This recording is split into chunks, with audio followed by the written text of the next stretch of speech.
I tried to, on the class webpage, where's the class webpage? Need to get on there. Did you say you canceled? I've canceled this class in 2 weeks. April the 11th? Does that sound right? Does that sound like a Wednesday? Yeah. I will be in Washington, D.C. April 13th, but Monday's 13th. Monday's the 11th. Thank you. Right. So next week we'll have class, and then the week, see, it says no class meeting this week. We're going to do online alpha hours to discuss project ideas. So I will record a little video for that week since we're missing. And that's the week. That's the day the strike starts. Is the 13th. So anyway, and they may call off the strike. They're all this. You know how these things work. Who knows what happens? Anyway, I don't know. And half the faculty aren't going to do anything anyway. So who knows? Who can say? So I added. If you've ever wanted to look at one of the recordings, like for a while I was posting the recording link every week, and then I realized, okay, I don't need to really do this. So I put a link to the class recordings, and someone should tell me if this link actually works. Because what it's supposed to link to, okay, what it's supposed to link to is my profile page, right? Which should, see there, we've got March 30th there, and March 16th, and March 9th, and so it should have all the recordings on it. Look at, there it is. So theoretically, that one link will get you to all the recordings. Does it seem to be working? Mm-hmm. All right, good. All right, so that's good. So and that link is right at the top of the page, right? We've got our ed methods and curriculum, and it says link to class recording. So if you need that, it should be there. And that same link should work for, like, if you're trying to get on live. So as you can see, there's a link for today's class, which is live as of, see if anyone's logged in yet. No, it's just me. All right, well, Jason said he was going to try and connect online. We'll see if he makes it. Cool. All right, so stuff to do today. I sent an email out. You probably didn't get it because you were probably teaching or something. I noticed that not many people had replied to this MA Research and Development Project Ideas Round 2. And Jason had a question about that. He said, is it supposed to be a different idea? And that was not the idea, to have a different. I mean, if you want to change your project, that's fine. Or if you're testing out different ideas, that's great. But the idea was to sort of refine our ideas with the second round of posts. And so hopefully we'll get a chance to do that. But I want to talk about some other stuff first, and we'll get to that probably at the end of class today. So we want to talk, our main thing we want to do today is stats. And we're going to talk a little bit about the Freakonomics readings that we did first. But before I get started on that, give me a sense. Has anybody started collecting data for the objectives? All right, cool. So what's happening? How'd it go? Yeah, I mean, my kids were like, why are you suddenly telling us what we're doing? Because you had to announce it in class? Yeah, that's what I like. How many days did it take them to realize something different was happening? 2 days, okay. Yeah. On Tuesday, that was the question. Why are you telling us our objective? Yeah, that's weird. That's like the third time. Hey, guys, Yeah. read that from the board. I usually, sorry, go ahead. I always had mine written on the board. I never really mentioned it to them. And I said, and over here on the board, we can see what we're doing today. They're like, what? It takes up a huge board. They never look at it. You think because they're trying to avoid paying attention to you, they notice everything on the board. I guess not. Other things, what are we learning? I starting Friday because the principal wanted to see the paper before I handed it out to the students. But I started not posting what we're doing, as I usually do it all the time. And I told them about the study, and we said to record any anecdotal things. One of the girls said, I don't want to participate. I want to have my parents sign it. And I said, why not? And she goes, I'm not a guinea pig. So there you go. All right. So social justice kind of stance. All right. I Yeah. started with no posting. Uh, I don't normally post it, but we do talk about it. I just don't post it. okay. And it seemed like from the results that I quickly glanced through, and today was the first day I did Uh-huh. it seemed like they still picked up on what the objective was. Okay. Without me really posting it because we're so used to doing it that way. Okay. They know what the result is supposed to be at the end, like what they should be able to do. And I couldn't do it on the computer because they took away all my notebooks. Okay. We're starting our CASP testing, so they need to use it for. All right. So what did you end up using? So I just printed out like the exit ticket, and I'm gonna just hand out the paper every day. How many people are doing it on paper? I have to. For- Paper. Yeah. Yeah. Yeah. Okay. What else did we see? Google was working? Good. Good. already know.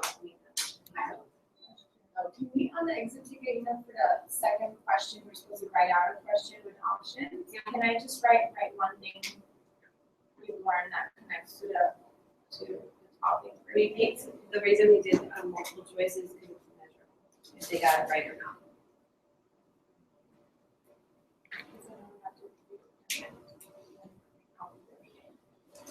So that makes it one choice. So let's see. What's a good efficient way to do that? Make it smaller. Write the questions on the board and have an answer on the board. Yeah. So I if just- you wrote the question on the board and then they just had to write the answer, like pick a letter for the answer and just have them write that down. Would that work? I just wasn't sure if we could have an option that's just an open-ended question or we want like one. Well, I think it was supposed to be multiple choice. If you have an open-ended question and you just score it as right and wrong, that would give you the same data, right? That's what I did for today. Uh-huh. I ran to my class and I'm like, the Chromebooks are gone. And they didn't tell me when exactly they were gonna remove them from my class. Oh, no fun. And so I was like, oh, last minute, I gotta print it out and. It was like, Or just have them right there. yeah, so today I had an open ended, it was either right or wrong. Are the Chromebooks coming back? Not until mid-May. Oh. Testing. And I'm Okay. first. Tis that season, right? We just started ours, yeah. Monday. Which really is on the third day when the kids go, wait, how do I log in? So is that gonna mess up you having objectives in your class if the class is all Eighth tested? grade this week, seventh grade next week, sixth grade is the week after, so I have my fifth grade class doing it, then you have this week and next week international. Gotcha. And I'm just doing it in my class. Okay, good. So that's safe. All right, cool. Anything else exciting about? It's sort of been interesting looking at the results with the exit ticket, Mm-hmm. but I'm finding that I like to go over the answer with them before they leave class because, for example, we were doing graphing polynomial equations, and we were looking at the behavior at the x-intercepts, and if they got it wrong, we wanted to go over right away why it was one and not the other. So if they go home, they had it right in their minds why they got it wrong. So I like looking at it, but I think it's for math. A lot of the concepts, it's too early to judge whether they've learned something or not by the end of the period. Because sometimes the concepts It's gonna take a better. little while. Yeah. Huh. So those are my thoughts. So, but they might get it a couple of days from now, but by then you've already moved on to a different topic. Or Does that make sense? somewhat. It's just that will they have it by the end of the day? Maybe not. Will they have it by the time they're being evaluated on it? Hopefully. Interesting. All right, well, we should note that somewhere in your notes. That's a good point. Okay, first. Cool. All right. Well, that sounds good. So, any days where people couldn't collect data? Any lost days yet? I have one coming. Okay. Oh yeah. No school We Monday. have a Renaissance day that I'm taking our seventh graders around on Friday, and so I have this stuff, but I'm gonna try to figure out somehow how to have this stuff doing stuff. At Okay. least like. I mean, you could always continue like to the I'm next sure week a I little bet, bit. So I can still say, answer today's quick question or whatever. So. Yeah, we can always add a day if we need to someplace. Since I started today, I was just gonna do it for 2 weeks. So mine was like Wednesday, now we Mhm. 2 weeks. Yeah. Your objective today is big kitchen. How well do you understand today's? Okay. All right, I'm pulling up the chapters that we read. Most don't think they understand it, they just find it. Mine have been surprisingly honest. Yeah, I feel like because Some of them are like the two. We might have just lying, right? A lot of They feel confident. They really do feel confident. There's some good input. Good classroom That's some cool input. culture where they all Like feel this, confident. where's in this their stick answers here? because they're not checking. That's your But middle that was school last pride. semester. We didn't expect to write a 1 or a 2, we're the ones who circle 1 or 2. Like, the total move on. Like, duh, we're sitting there doing something else. I had 2 kids that gave themselves 2s, but then they got them That's tested. Like, if they think you're underestimating, they think you're. At some I've point, always had the dream, my whole life. I want Sorry. at some point, can we discuss how we want to collect all of our exit ticket data? Especially if you're not doing it all. I have to type mine in as well. Cool. All right, let's just play. We're gonna move on to Freakonomics. I don't think we need to do what you're saying this week, but next week, I think that would be a good time to figure all that out, since we got 2 weeks of data collection ahead of us. So I put a link to these videos, but this, at least you can see the guys. And the agent representing them, they're not well aligned. But can you ever prove that? Interestingly, if you look at the sales data on real estate agents' own homes, not their clients' homes, where they sell their own homes, they get more money than if they sold the same home for a client. Now, why would that be? Well, what we find in the data is that agents hold out for a better price and leave their own homes on the market longer, an average of 10 days longer. But when it comes to your house, the agent has an incentive to sell right away. Why? Because they'll spend $10,000 into his or her pocket, only $150. I'm gonna get $150. Because if you take that 10,000 extra dollars that goes to him, 6% goes to commission, but that gets whacked up. Half goes to the buyer's real estate agent, so I've got half of that 6%, but then I have to kick back half of that to my agency. So I only get 1.5%. So really, in order for me to help him get 10,000 extra dollars, I personally only get $150. But I have to work for an extra week, I have to buy all the marketing, I could be off with another client trying to get a whole commission on another house. So I have a strong incentive to say to him, this is a great offer. It's the best offer you're ever gonna get. I really think you should take it. So no matter what the real estate agent says, I would rather wait a week and pick up the extra $10,000. It's not that real estate agents are bad, it's just that they're human beings and human beings respond to incentives. If there's only one element that I say is there almost everything we do, it's the idea that incentives matter, and if you can figure out what people's incentives are, you have a good chance of guessing how they're gonna get it. All right. So that's just a little thing here.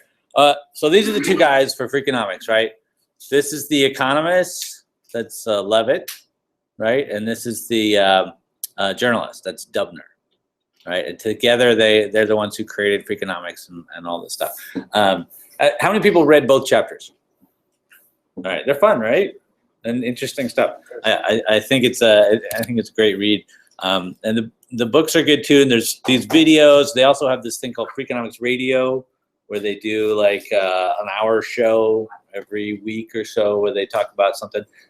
The radio shows are not all great. In fact, the ones about teachers just about to tear my phone off listening to that. That one drove me crazy. But it's always interesting, right? So, where are we? Okay, we are. So anyway, so if you want links to the videos and stuff, they're on the website here. What did you like about Freakonomics? And for the chapter 5, we talked about like parents and their misconceptions of things and how Yeah. like the That was on the pool. You read Is it the out. number of kids that drown in pools per year, and the number of kids that die from gun deaths per year, and how many people are freaked out about guns but not freaked out about pools, and like, I was like, wow, like, I was in the pool or the gun category too, like I own guns, but like, that still freaks me out a lot more than pools, and my kid dying from a gun death is like, one Right. in over a million. Pools seem fun. We have this good impression of pools. Yeah. Oh, it's so much fun. But yeah, they're deadly. You got to be careful. It actually made me think of my mother-in-law. We just told her that we were gonna go skydiving, and she goes, "I will not talk to you if you go." And we're like, we have a much larger chance of dying in a car crash. On the way there. Yeah. Like, yeah. Yeah, Only we're 19 deaths coming into this building. That was like 600,000. we're really terrible at estimating risk.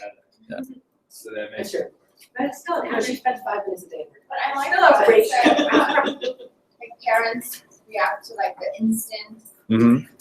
the consequence rather than like. Right. Because gunshot, like it's instant, whereas like drowning, I don't know if it's been a while since I read it, but I remember that and I was like, oh my god, that's so me. I wouldn't have been thinking of the house if they was gunning house, but I would let them go to my friend's house.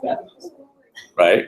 I Yeah. wouldn't think twice about it, but it's true. But drowning freaks me out too. Now I'm like, oh my god, I took a swim class and I was freaking out. Oh my god, I'm gonna die. And part of it is the news, because the news reports on the things that are the most scariest, and Yeah. that gets spread everywhere. Whereas a kid drowning in a pool probably doesn't even make the newspaper or the evening news, right? But if someone gets shot with a gun, then yeah, that's going to lead the news story. And so we get this like false sense of the likelihood of things. We should have a national pool day apparently. What? But yeah, about gun rights, we should talk about pool rights. They have no right to own a pool, they're deadly. We take our 8th graders to a pool party every year. We should take them to gun rights. Gun party. Now All right, no, I don't think that's the answer. That's how statistics work, right? Cool. It'd be really fun if we could spend the whole day talking about this and unpacking this stuff, but I wanna do it sort of briefly. So what I did is I grabbed notes from previous years, and so those are linked up here if you're interested in checking this out. I think so. What I wanted to do is I wanted to sort of treat this like a wiki a little bit and see if we could improve this and add some more stuff to these notes, because they're a little bit haphazard from past classes. But they also give a nice sort of summary of the key things in there. So the intro has several really interesting parts. One is they talk about the crime drop, right? And that was the thing that was actually really controversial. And of course, they're really savvy because they know putting a controversial thing in their book will get them a lot of free publicity. And so they were very smart to put that in. What was your take on that, the crime rates thing? So You would never have thought of it. I mean, when they said it had to do with one woman, they're like, what? And then it turns out to be that big deal with Roe versus Wade and so on. And well, I mean, it's not clear that it turns out, right? So what kind of data do they have about so we know that the crime drops in the 90s. Like crime was terrible in the 80s. Those of you who were around then, right? You had to be really careful. Everybody had bars on the windows. If you were a kid, you had to be careful what color clothes you wear, right? Because you could get shot if you wear the wrong color clothes. And so there was all this stuff going on. And then in the 90s, things were like, we don't do that anymore. New York City. New York City was terrifying in the 80s, Mhm. and 70s. Like, you wouldn't go into the subway. There were killing people going in for subways all the time. Now you go there, it's like, it's crazy. And I do remember around, I think it was 1992, I would like take the bus in, go clubbing, and it was really scary. Like if you go straight, you can take cabs. And right around 1997 or so, it's very common. So listening to this, it was like right on target. Yeah, I mean, and tons of people took credit for it, right? Like Chief Bratton said it was his policing. Was it the broken windows policing, right? Which is where you start enforcing all the small crimes, and then people get the idea that they can't commit big crimes because you're all on top of the small crimes. And so if somebody breaks a window, you take them to jail rather than just letting it slide because it's just a window. So they took credit for it, and probably every city, some police chief was taking credit for whatever they did. Must have caused the drop in crime. What do we call these things when we start broken windows policing and crime goes down? What is that? It's a what? It's a correlation, right? You have two things happening at the same time, right? We did this new policing and crime went down. What does that mean? It doesn't mean that one caused the other. It means there's some sort of relationship. It might mean that. We don't even know if there's a relationship at all, Yeah.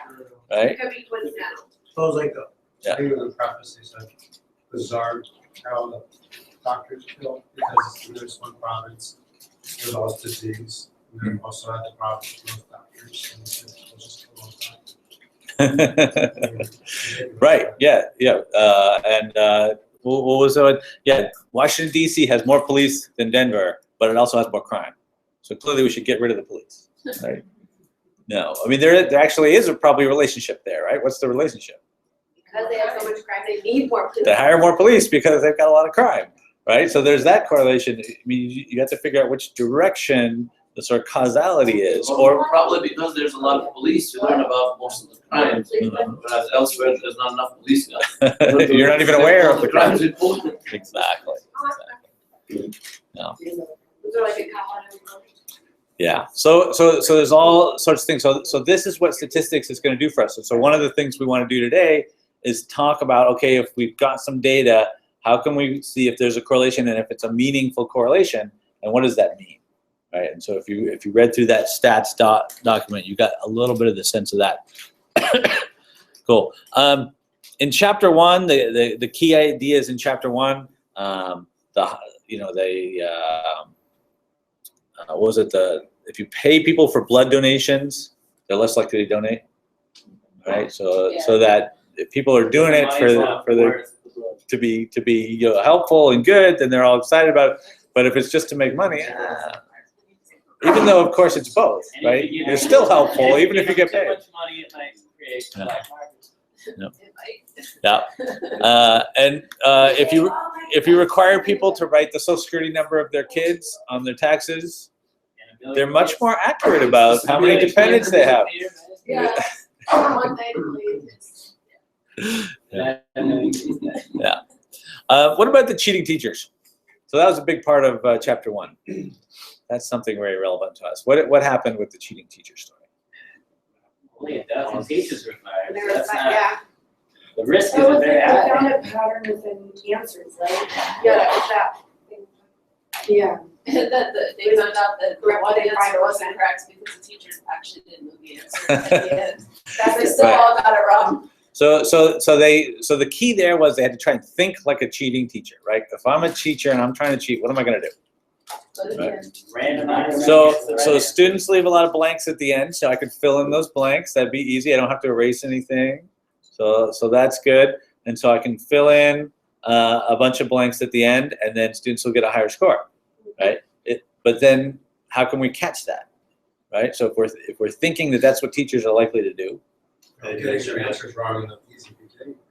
Yeah, so we can look for kids who get answers wrong at the beginning and get them right at the end, and that's probably a sign that, hey, something's up. And also students that get like a block of 9 correct for the whole test, they've never gotten more than 4 correct. Right. Teachers figured it out with teachers. I mean, they figured out they cheated really that poorly. You know? Right. Well, but until they started looking at the data, nobody had even cared, right? People had just taken the data for granted and assumed that it's accurate. And so the teachers felt pretty secure. I mean, who knows how long they've been doing that for, right? So exactly. Of course, now we know the keys, and so now we know how to cheat properly. So that's all good. Yeah. Cool. What's your take on the cheating? Who do you blame? The fact that we have high-stakes testing. I don't know. Blame the testing, the high stakes testing. Yeah. that you can make a case for that because we're putting all this weight on this test that has no impact on the students at all, so they don't care. It's the same example as we see if they put on blood. If blood value is very expensive, people are going to start trading the black market, or you fix blood to donate and then make more money and so on. So you create an incentive once the stakes are high, and they're human beings. I think they mentioned it, but I know for a while that they were actually giving teachers salary, or not salary, people bonuses for high scoring tests. For Mhm. greatest decrease. Yeah, great. Yep. So you So you show want that- them to show be that really value added. bad. Right? Do bad one year, do real good next.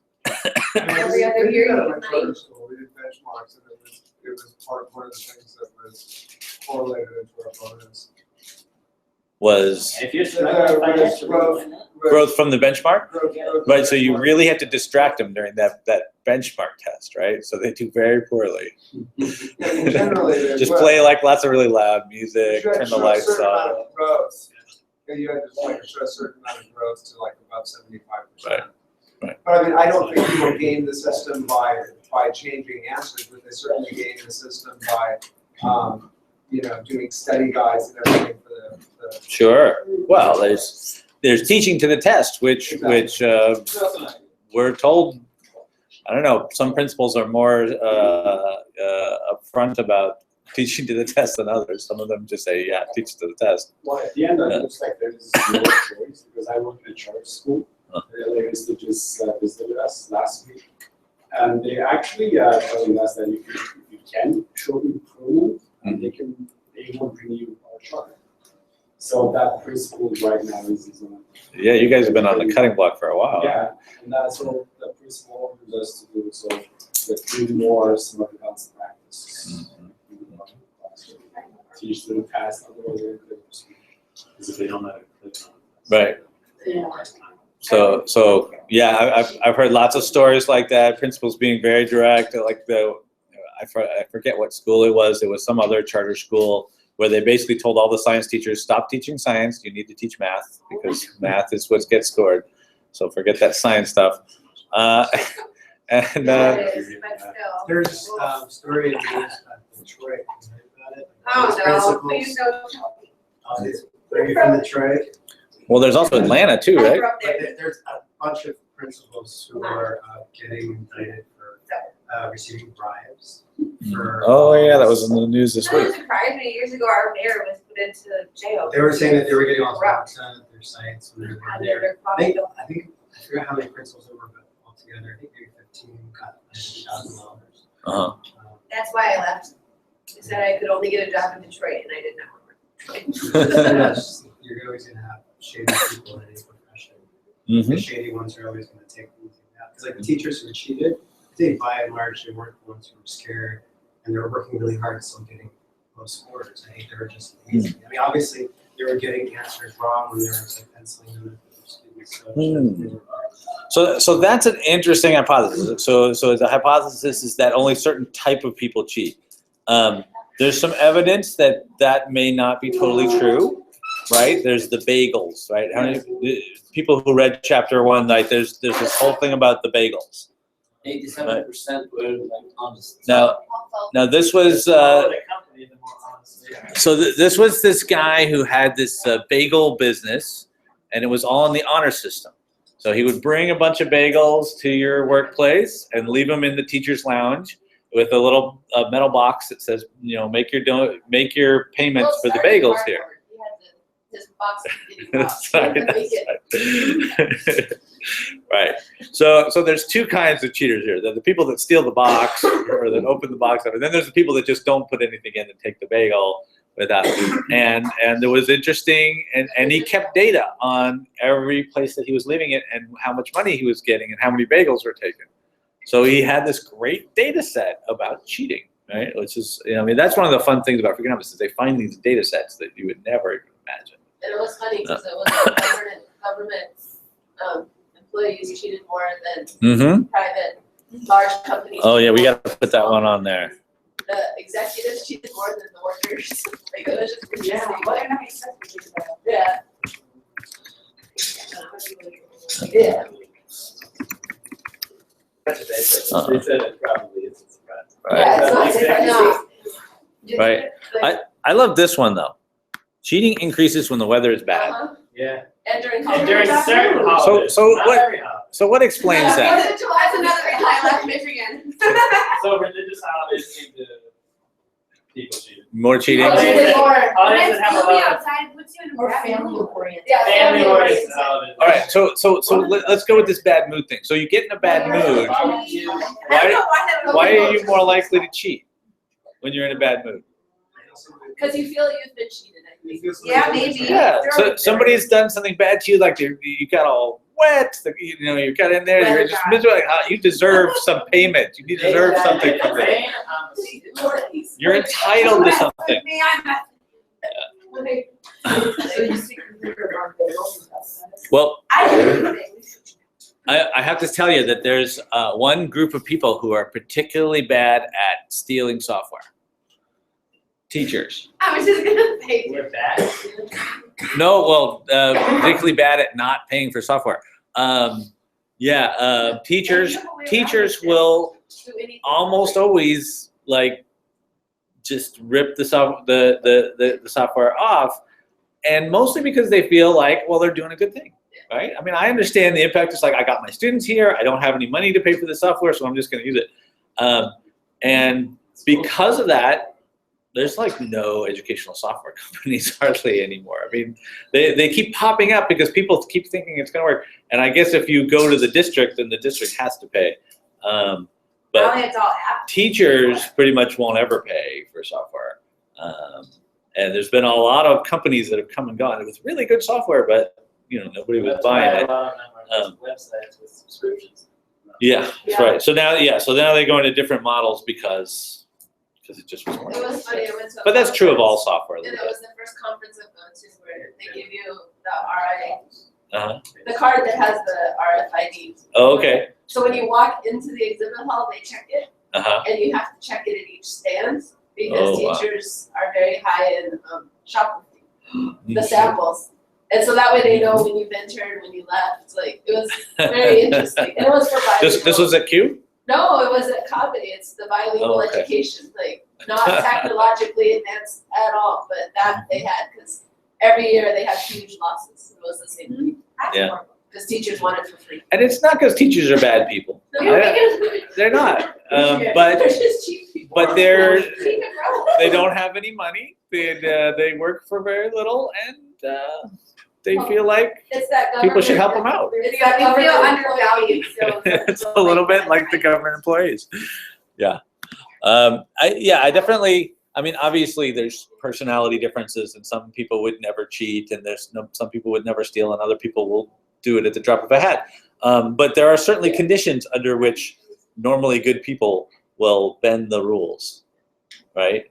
And maybe not to the point of writing answers on a test, but other rules like I don't know any good examples. But anyway, I thought that was interesting, and the part about cheating.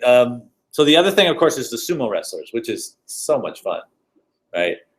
So what did they find out about the sumo wrestlers? And this was, again, looking at correlations. It's not causal, but they're really When they were close together, damning. they would cheat. Yeah, it was a couple weeks ago, right? But something like they needed a certain amount of wins to advance. Exactly.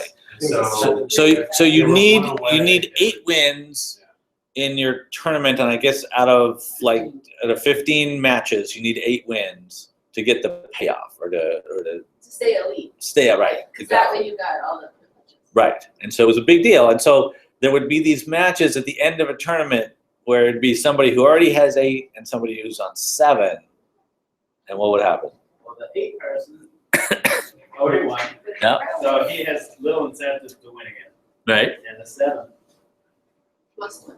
needs to win. Needs to win. Very They motivated. trade off So the 2 7. matches. They said you. So there's 2 ways you can imagine it. So it's either there's collusion or it's just natural motivation, right? They're more motivated to get that 8th win, and so they're going to win that match Motivation. most of the time. So that you can explain that. That's sort of honest, and that seems reasonable. But then there's that second bit of data, right? When they met again.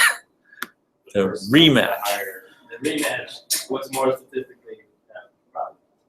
And the rematch, yeah, it was a lot of times there was some sort of, it looks like payback, right?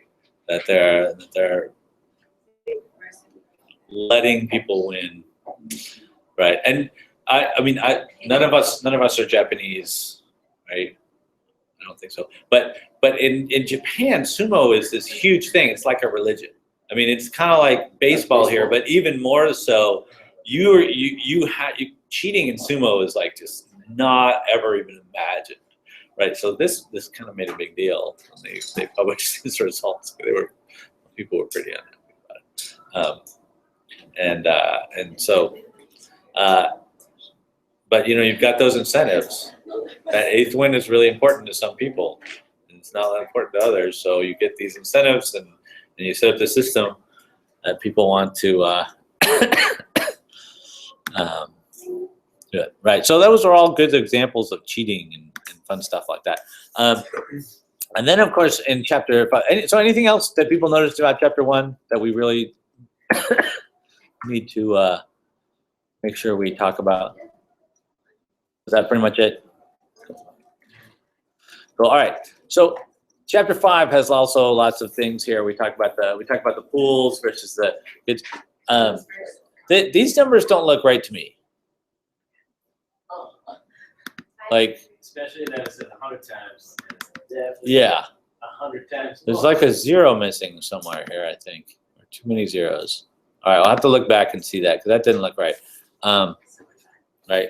And then, of course, there's the car crashes versus airplane crashes. We've heard about that a lot. Yeah. So this one, of course, we're all very familiar with, right? So we've got these lotteries for charter schools and magnet schools and stuff. And it turns out that the kids who apply for the charter schools tend to do better than the kids who don't, even if they didn't get into the charter school. Why is that? Right.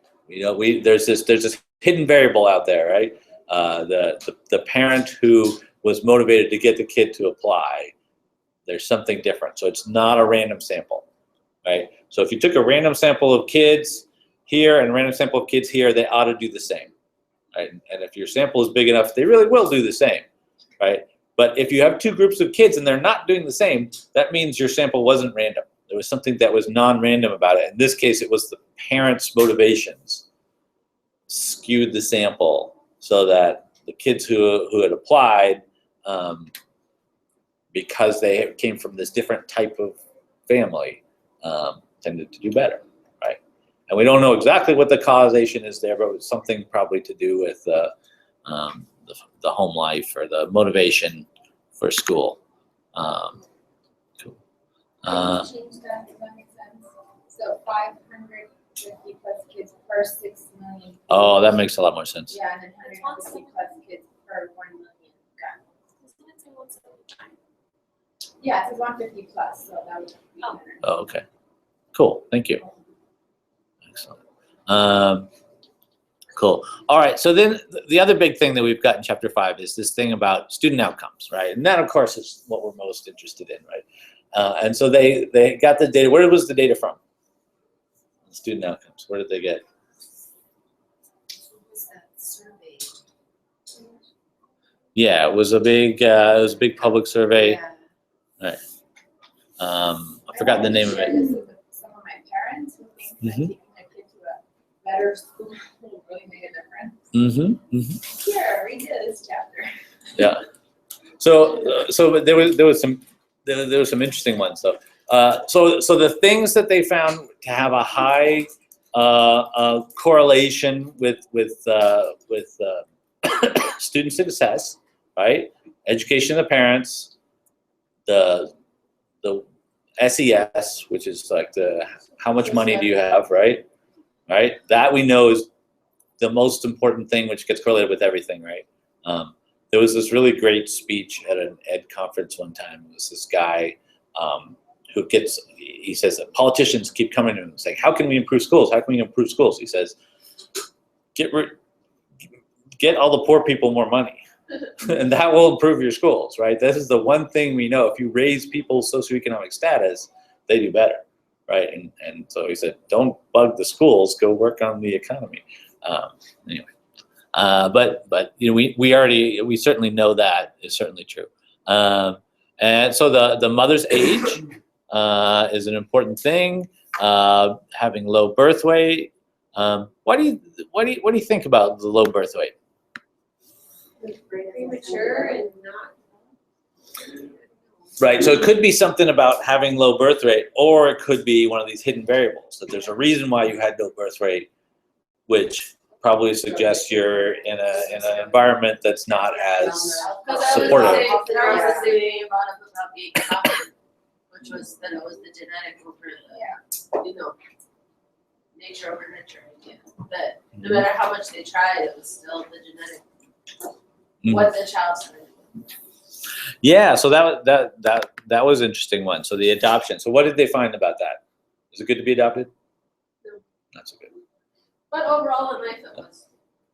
Like eventually. Yeah. Right, they did make the point that the kids who were adopted and grew up in better homes did better than kids whose, because the point they were making is that the parents, biological parents, were not as in a good situation. So if those kids stayed in a bad situation, they did worse than if they had been adopted and were in a better. They may not do as So they well. benefited, but it was still an issue. Yeah. Yeah, they didn't do as well as the parents, the adopted parents. Naturally born children. Yeah. Mhm, mhm. I actually had a student that last year. I still see on campus, and he's doing worse Bless you. every year. And he's adopted, and he's in a family of high socioeconomic status. Mhm. And their biological child is doing so much better. Mm. And Interesting.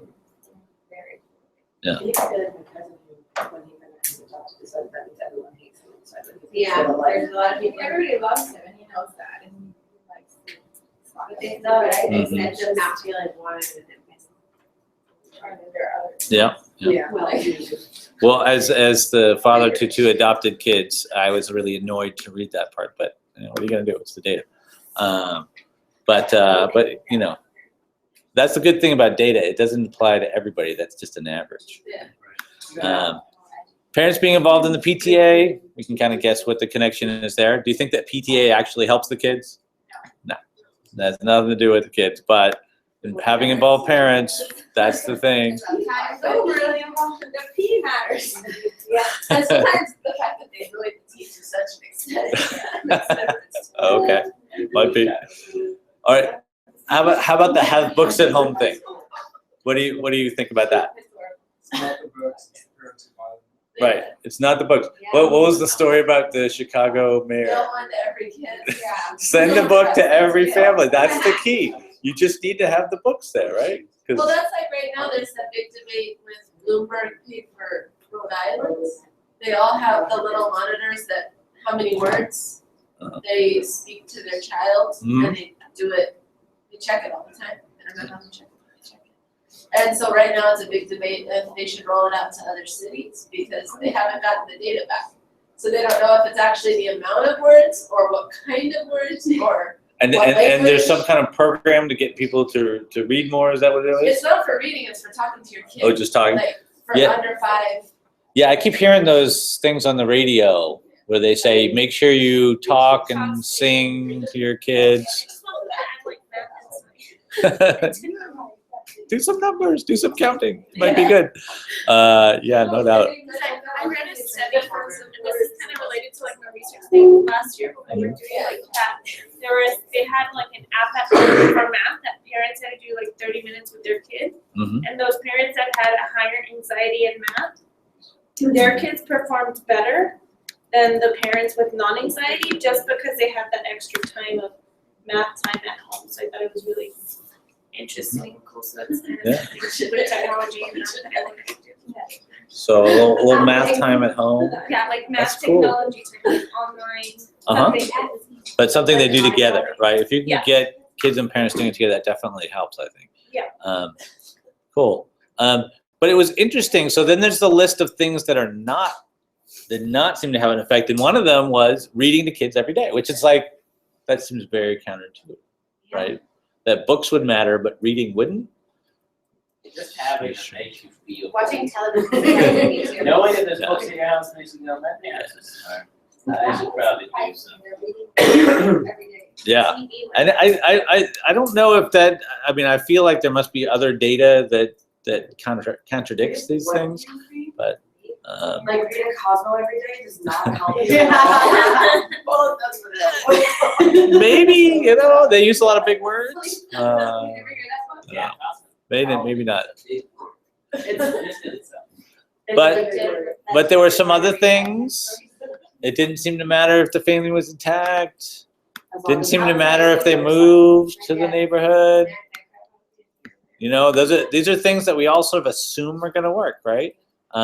You know, mothers staying home. Lots of mothers stay home to help with their kids, but they're saying it doesn't help. Going to museums, right? That's got to be good for kids. It's fine. I would think so. You would think so. Yeah, the museum people are not happy about that. But you know, it's one of these things where you know, maybe there's some effects, but the effect gets washed out. It's an effect for some people, but it gets washed out because lots of other people go and it's not such a big deal, or they lie on the surveys. Who knows? I was gonna say, I think that. Exactly. Well, what we did last time we read this is we went in and we figured out some questions we could ask about each of these findings, and you can imagine what we come up with. So for the highly educated parents, are the highly educated parents more wealthy? Is student debt taken into account? Now, when they do these stats, they should be what we call controlling for different variables. So they should be trying to isolate the effect of the education parents separate from the SES, because that's a different variable. So they're trying to isolate it. And we're not going to learn how to do that as kind of stats in this class, because that's a little too sophisticated for us. But there are ways, statistical tests that you can do that try to keep that connect. But anyway, if you're interested to take a look at some of these questions that people had, or add new ones, if you have other things that we think we ought to add on there. So take a look at this page, and then let's see if we can add a few things to that last part down here. By the way, there's a few of these we didn't even fill out any. So if you see one, should we fill out these ones that are blank? We should. All right, let's add a couple of questions. It's only the ones that are sort of the negative impact. So what questions do we have about parents moving to a better neighborhood does not help kids? What questions do we have about that? What are some reasons why that might be? How much time has elapsed? Mm-hmm. I mean, Right? Did they just move? They just moved in. Right. How do you measure? Yeah, good. So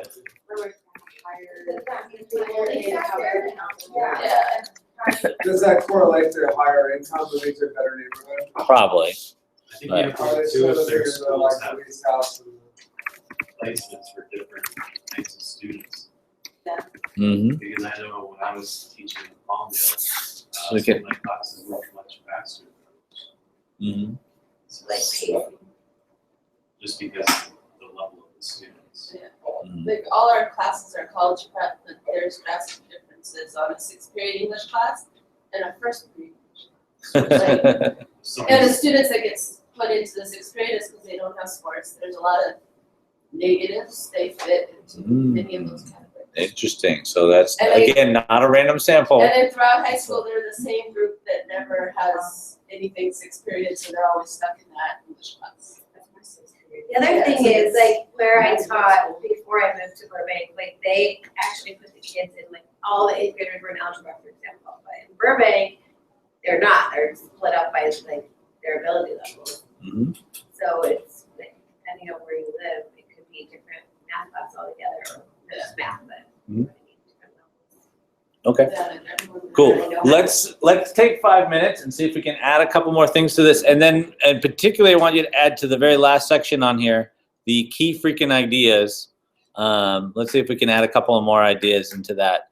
So take a look at what's there, and let's try to add a couple more to the section. Does everybody know where we're at? Are we adding them together? No, I'm gonna let you go and add them. You all have editing rights on here. So this is the Freakonomics note link if you're not already on it. On the course page, it says Freakonomics notes at the bottom of today's class. Cool. I'm gonna go grab some water.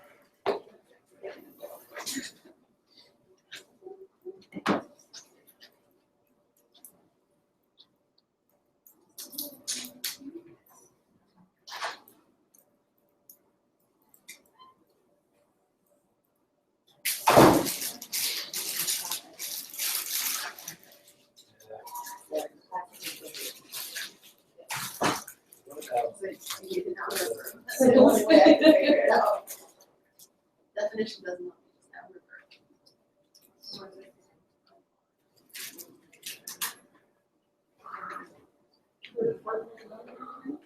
So how much more advanced was the school in their neighborhood for the same grade?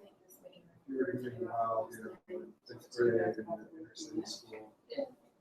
I wonder if I could reverse it though. But like if That may be like the fourth grade in the. Because I can honestly tell you, like, the student population I just now did it. are much higher than. How do you even know You put it on your Probably mostly. Yeah, a lot of them are really close to grade level. So you'll have to go and make. For one of my students to be placed in my other classes in Walker, like a C student, they'd probably be like top of the class. That's what I should do. So like the question would be, you know. Okay, you find all the good ones, let me know you No, I It's supposed to be the same everywhere, at least in the state of California. Of course, we all have the same standards, the same, I'm telling you, since the have changed for the students, That's why I had I haven't had this before for my grades. Oh, that reminds me to. And I still have less. But you have seconds to I'll work. try to- Oh my god, I haven't had this. Especially if you have seconds, so, you know, when you're lower grades and like family issues and stuff. We don't have time to sit there. The kids are trying to. You look Okay. We were like, it's math. Well, it's like you do work out. I don't know, from table to the bank, like one can be a half. That's how- I was and I worked moving around. Especially when- I was gonna, well, see, I was. I was gonna.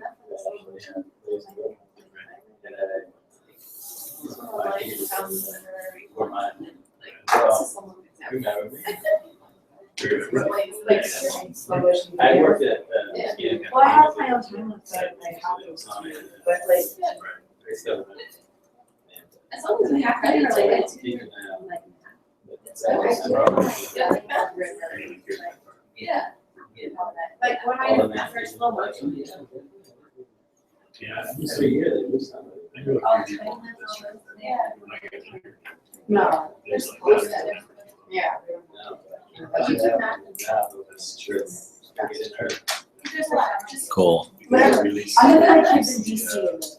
Yeah, like, no, but there's other things. That's what I mean, Talent like- show, right? That's nice. So when you were trying to teach them how to dance, how do you go online and try with slow motion? And put that in. Like, this is the dance we did, now, here's what we did.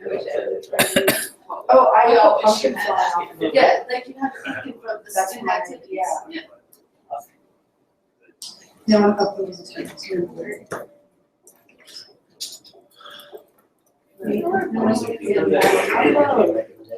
Yeah.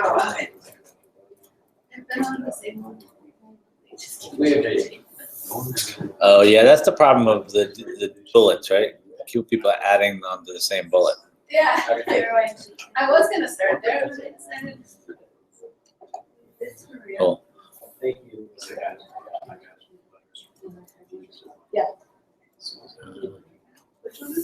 I have some more. Everyone cheats. Yeah. You can always put an extra bullet in between two others. Great.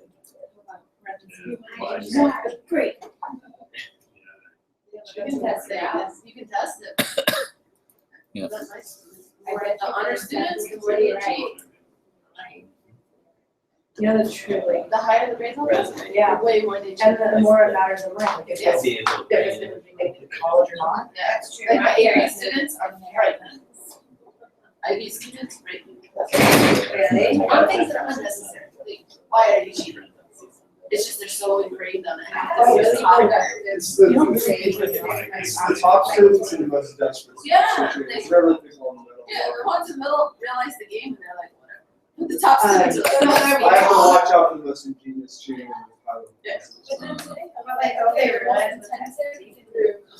Cool.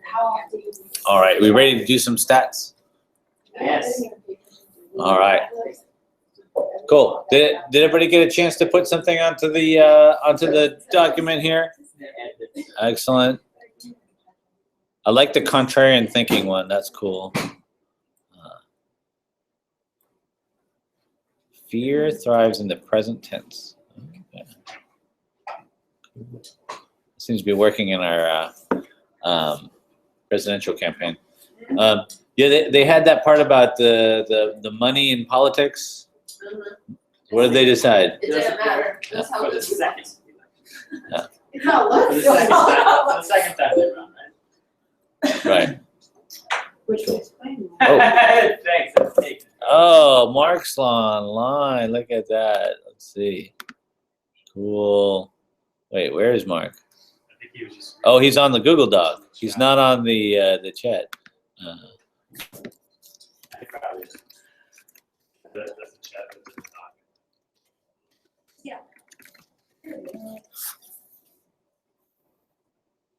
Let's see. Yeah, because I just clicked on the chat and now mine didn't show it. Cool.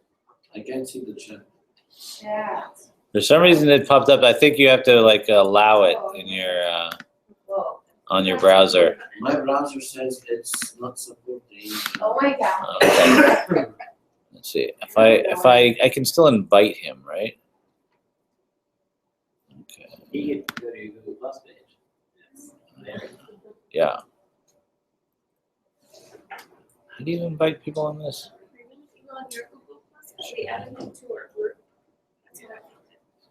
Oh, on a Google Hangout, Google Live Hangout.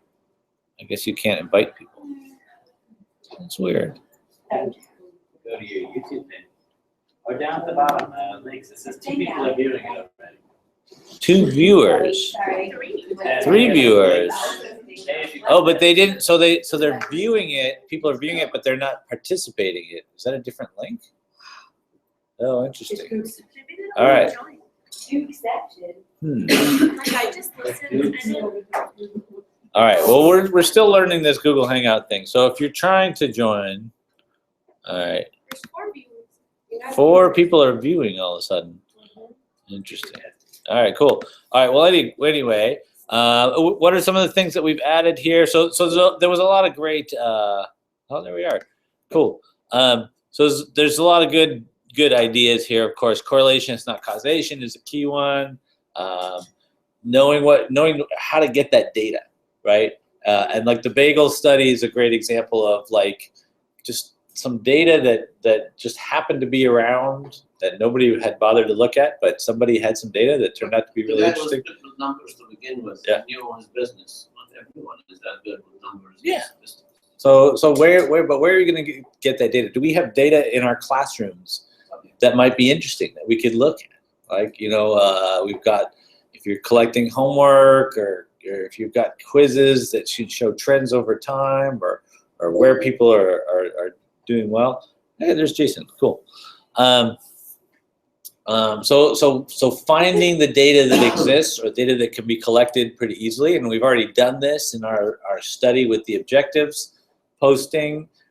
We've been looking for ways to collect some data on that, so we've already kind of explored this idea. And of course, we're doing this now because we have to come up with some ideas for our master's project, right? And so we need to think about what is some data that we're going to be able to look at for that, and where we're going to find some of that data. So Freakonomics gives great examples of that, and talking about data, and it doesn't have to necessarily be the perfect data as long as it's giving you some information that you want to know, and as long as you're sort of careful with interpreting it, it can be very useful. Cool. All right. So any last words about Freakonomics before we move on? Anybody buy the book yet? All right. Very cool. Bought the book? Yeah. Good. Very nice. All right. I'm going to shut off the this document. You guys can feel free to continue working on it as you want. All right. So we're ready to talk about stats. So let's pull up that reading there. And I saw some chatter that over the week that Mark was going to try and come up with a new version of this, which is awesome. Cool. All right. So what's in this? So what's in this document? What is it about?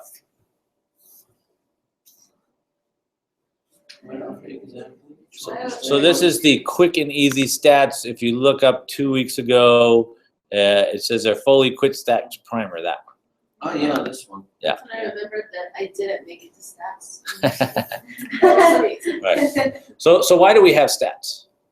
Why are there stats? Good way to research and find out if something.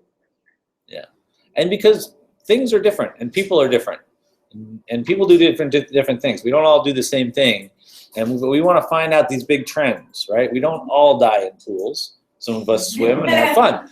But if there's enough people that die in pools, then that's kind of important. And the way that we figure that out is through statistics, right? Because that can sort of show us these trends and the patterns that are out there that are not always going to be obvious. If things are obvious, then we don't need stats. But there's lots of things in life that are not completely obvious. And so we did that. And there's this whole talk about different kinds of error. Why you get different numbers. When you measure the same thing, right? If you give kids a test on Monday and you give them the same test on Tuesday, they don't all do the same, right? And sometimes that's because they're not paying attention, and sometimes it's because they were just guessing, and there's and sometimes they're just they're not sleeping. Could be any number of reasons why the same measurement. Now we don't have the same sort of problem in certain things, like if we wanted to measure, what was the example? The number of cars in a parking lot, right? That you can measure exactly because it's a nice discrete number. But there's lots of other things in the world that you can't measure very discretely, or that there's going to be some error, there's going to be some uncertainty in the measurement. That we're going to need stats for. Cool. And so we talked about different kind of ways that different kinds of distributions of stats. So anytime you've got a measurement, you're going to get some kind of a distribution. These things are called histograms, right? What's a histogram? How many times something happens? Yeah, number of frequency. Right, it's the frequency of different measurements. Yeah. So what you do is you just, every time you get a score, and let's see, if I blow this up, does it get bigger? Okay. So for this one, okay, I've got some scores here. All right, so if someone scores 4.7, and you just count out how many people scored a 4.7, and that was 400 and something. So you just say the number of people that scored or measured this, or that counted this, or whatever it is that you're doing, and you just say the number of scores that were in this range, maybe 4.7 to 4.9, something like that. And you just total them up, and you get these nice graphs with these shapes. What's this shape called? This is a bell curve, right? This is our classic bell curve. And that means that the data is evenly distributed around the average or the mean, and this looks pretty nice. It's not a completely bell curve. What's not? What's that? The bell is always the case. The bell is going to be always the case if there's nothing that skews your data, right? If there's in normal measurement, you're going to get a bell curve kind of a thing. That's just the way it's going to be. We can see here that for whatever reason it gets cut off here, right? We got a long tail. These are called tails, right? On your bell curve, these long tails here, and this one does not have a long tail on the side, and that could be because they chose not to print it, or that there was some reason that you couldn't get below a 1.2, and so there's different things like that. But not all of our data comes out like this. Some of our data comes out like this. This is what we call skewed data, right? So it's skewed. Why is this data skewed? Because it's pushed towards one point and then there is approaching zero on the other. Yes, we have something called a floor here. People cannot have negative household income, or maybe they can, but for whatever reason, they didn't. We're assuming you can't have negative income because we're calling it income. So you've got a floor, right? You can't get below this thing, and so we see that the data does not have a big, nice bell curve because one side is cut off because of this floor effect. Isn't that the same with grades still? Yeah. So what do we have with grades? You don't get below an F. Oh, I thought you were going to go the other way. In a lot of grades, You don't get above 100. in a lot of grades, you have a ceiling effect because if you've got a lot of students who are really conscientious, they get like that top score, and you can't get above 100, and so you might see the bell shape gets sort of cut off at the top, right? Because you've got this this group. So that's sort of what we call skewed data. So it's an uneven distribution of your data, and this is going to happen in certain circumstances, and we kind of just sort of note this and move on. Most of the stats that we do assume you have a bell curve. You have a normal distribution. And if you don't have it, then you can't trust your stats quite as much. And there's some alternative stats that you can do in certain circumstances. We're not going to be able to get into all the alternatives and the things that you do when your data is skewed. But just be aware that the assumption is that we have this kind of data. And that when we don't, we have to take the results with like a grain of salt, and we just sort of aware that kind of messes with our data a little bit when we don't have that. Cool. All right, so that's the kind of things that we're looking at, and it's always good to look at this data. People don't create histograms enough because you want to really look at your data and sort of see where it's at.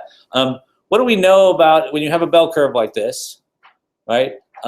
There's different kinds of curves. I know I got a good picture on here, right? So we've got these pictures right here. What do we know about these three things? First of all, you've got the green line and the blue line. What do you know about that? So if we just let me focus in here. So if you got this green line and blue line, what would you say about the green group and the blue group of data? They're similar, right? But what?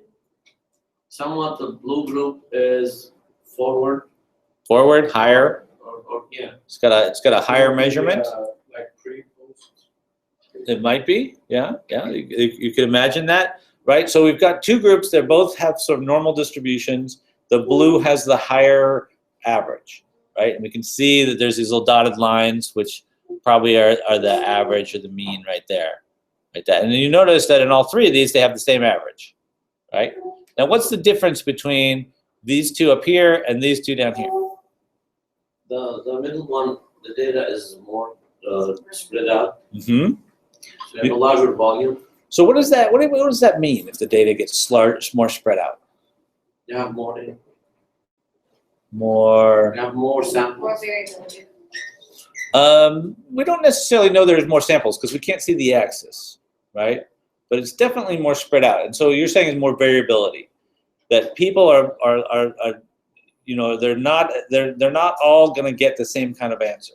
There's a lot more spread in the data. We've got everybody from F to A, right? They're all over the map right here, and there's a bunch of people at each level. Whereas in this one, you know, this group is mostly in the B range, and this group is in the A range, all right, if you want to be optimistic or something like that. They're much more grouped, right? Whereas this one, I mean, if you didn't see these lines and you just saw, you know, a bunch of data points, you might think that they're exactly the same. They don't look very different, right?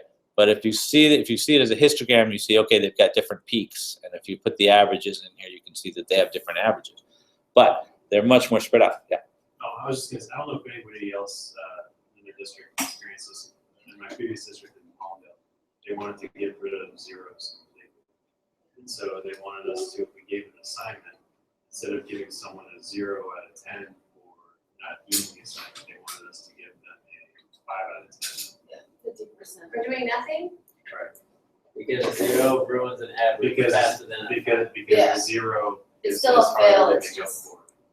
if takes like 5, 6 I wouldn't assignments give to them make it. 50% if they didn't give any. No, I was completely opposed to this. Oh, I was okay. just wondering if anybody else had. Oh, I have never heard that. Ours Oh just my. had That's ridiculous. At my school about They that. tried it? Yeah. And I was surprised at how many teachers were completely for it. Like, Well, because it makes your average is easier. 'cause- It's easier to come back from a 5. Exactly, than to come that was back the whole from a point. 2. That's why I give them a justify it 5, by I think saying they're that. If they get all 5s, they still get 10. So it's not gonna change that. Yeah, they still fail, it's just easier to respond. I allowed for late assignments to come in, so I You could. could just do that. But But we have a lot of teachers that don't allow like late, so that was the idea. that So was- what happened? It failed after like, I don't know. So why did it fail? Like what happened that people decided against it? It's a lot of work. Because the program naturally, if you just leave it blank, it'll insert a 0. Oh, Whereas there, you had to go back and change all the scores. You know, because it won't it naturally. failed because it was more work for the teacher. It was more work for the teachers. But also, wouldn't it incentivize It's a some funny reason to students- fail. Okay. Wouldn't that give some students an incentive not to study and say, I'm. But they getting still a failed. Well, Well, if they know they're gonna fail anyway, they stop studying. And they say, okay, I got a 50 in the Yeah, pocket. I mean, They don't it- study anyway. if you know you don't have much incentive to work if you're in the fail range because you know you probably I thought, I have this, I thought it was so that they couldn't fall into a hole. Yeah. If they change of heart, then they'd have a larger foundation to build on. That was If the they point, get it lucky and was score well on incentive. one test, they might pass. Yeah. I have this problem with my students in typing classes and when I taught higher elementary. And some of them, they just couldn't type whatever you did, and they just give up. So whenever we had a typing test, they would just sit there. Well, I'm not gonna do well anyway. Mhm. So they wouldn't even try. we have a way of measuring how spread out your stuff is, right? So everybody is clear on this idea about if things are spread out, if the scores are have a lot of variation in them, and sometimes you get a measurement. Like what would be an example of something you can measure where you're not going to have much spread? That's why I threw that example in there. I was thinking median variability because if you knew it was only 50 to 100. Yeah, so that's going to reduce your variability. I wasn't just randomly like throwing that out. Just wanted- Yeah, I mean, if you have your honors class and your regular class, if they were all sort of really tracked, right? You like your regular class are all at the same level, and your honors class are all at the same level. You might see something like this versus more typically you got your underperforming honors students and your overperforming regular students, and it looks more like that with a lot of overlap, like that.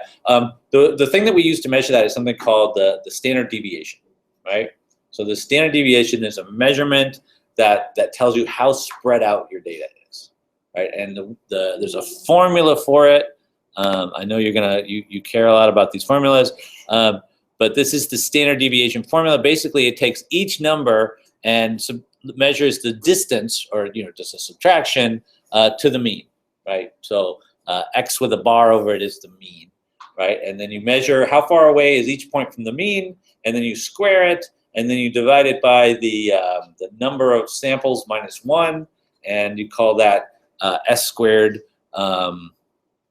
which is the variance, and then you take the square root of that, and that's called the standard deviation. That formula is scary. Thank God for Excel. Yeah. So that's scary. Yeah, we don't have to do that. Like listen to the people in the old days where they had to actually use these formulas and figure them out by hand. That just sounds crazy. Now we just do this, right? Standard def, exactly. right? So much better. Yeah, these things are so much easier. But there's a couple of interesting things. So oftentimes people will report what the standard deviation is, and they'll say, okay, the mean was 10.2 and the standard deviation was 2.6, something like that. And we can kind of make some estimates of like how big your bell is from that. So in your bell, 68% are supposed to be within 1 standard deviation of the mean. So you look at if we go back to our bell curve, so 68% of the people are going to be from here to here, which is about 1 standard deviation of this measurement, right? So that's 70% of the people are within that standard deviation. And then you look at what the other rules are. 95% are within 2 standard deviations, and 99% are within 3 standard deviations. So that should be everybody except for what do we call the people that are outside 3 standard deviations? Those are the outliers, right? Those are the people that are way out there, and so they're doing the thing. So the standard deviation is a very important measurement, and every time we give a mean, we should also report a standard deviation. So when we've got our data and we're ready to report it, we give a mean and a standard deviation. And the way that typically do that is you can either do a plus minus, so you say 10.2 plus minus 2.6, or you just put the standard deviation in parentheses right after the mean. So you say the mean is 10.2 parentheses 2.6, and people know that that parentheses is the standard deviation because those two data points they say pretty much everything you need to say about that measurement, right? The standard deviation So and like the how you mean. have it in the paragraph where it says, let's say, go down. Okay. Right there. Yes, right here. So has a mean of 6.78 SD, and sometimes you won't even see the SD. People just put the number in parentheses, right? And that's sort of understood to be So standard deviation. 6.78 is technically 67.8%. No, we don't know what the measurement is here. Let's see. So this was an example of how much gum is under the table, right? And room A has an average of 6.7 pieces of gum on the table. No, it's fake data. It's just made it up. All right, but anyway, you get the idea. And so, so one of the things is you want to be able to know if this is a meaningful difference, right? So I've got two numbers, and I know that room A is 6.7 and room B is 7.08, and those means are different. Does that mean room B is different than room A? So this is the big question. We make a measurement, the means are different, but how important is that difference, right? And the question, the key, of course, is the standard deviation, right? If the standard deviation is big, that means probably not, right? If your standard deviation is smaller, that means, okay, there may really be something going on here between these two classrooms, right? So so we've got two groups, and we can compute two means, and so we want to compare those two means in some way and find out if the difference between those two groups is actually an important difference. So in our example with the gum, Uh-huh. 2.13 is pretty much triple what or double or 30% more than 1.4. Is that an acceptable deviation, or could we say, well, the deviation is way far off and these two are different? So what you've got is you've got two bell curves, and one of them is wider than the other, right? And this happens a lot, right? So there's just one class is more spread out data than the other class, and that's what you're doing, and that's okay. That's just the way the numbers are. But what we've got to figure out is, could you get the same difference in means just randomly, right? Because if you take any measurement, like we were saying before, and you do the same measurement twice, you can get a different number, right? And the standard deviation will kind of give you an estimate of how far that mean is likely to change with different measurements, right? How much is that? How much variability do we think there is in that mean number, right? So that we can kind of make an estimate of how likely it is to see this difference, right? And if I go back here, so I've got these two peaks here. They look very different, right? There's probably something different between the blues and the greens. Down here, that might not be a very meaningful difference because there's so much overlap. That may just be sort of a random difference, right? And here we see, I mean, there's almost no overlap at all. So that clearly means something is going on there. You've got the difference in the means is so much bigger than your standard deviation. We pretty know. And so what we do is we do a test that computes the probability that you could get this difference randomly. All right, this is a very difficult concept to get. So we're gonna try to figure out if you had that, if you did the same measurement a bunch of times, what's the probability that you'd get those two means that are that far apart? So if you look in our example, the mean was 6.7 and the other mean was 7.8. How likely is it to get those things, that difference, whatever that is, 0.3, right? How likely is that to happen if you did the same measurement with different classrooms, or you reversed the classrooms and you did the same measurement? Now, obviously, you can't change the data, so you'd have to like recreate the entire classroom and have different kids put different amounts of gum under your desks in order to do it. So it's a hypothetical experiment. But we can do it statistically by using the standard deviation. And we don't really need to care how we compute this probability.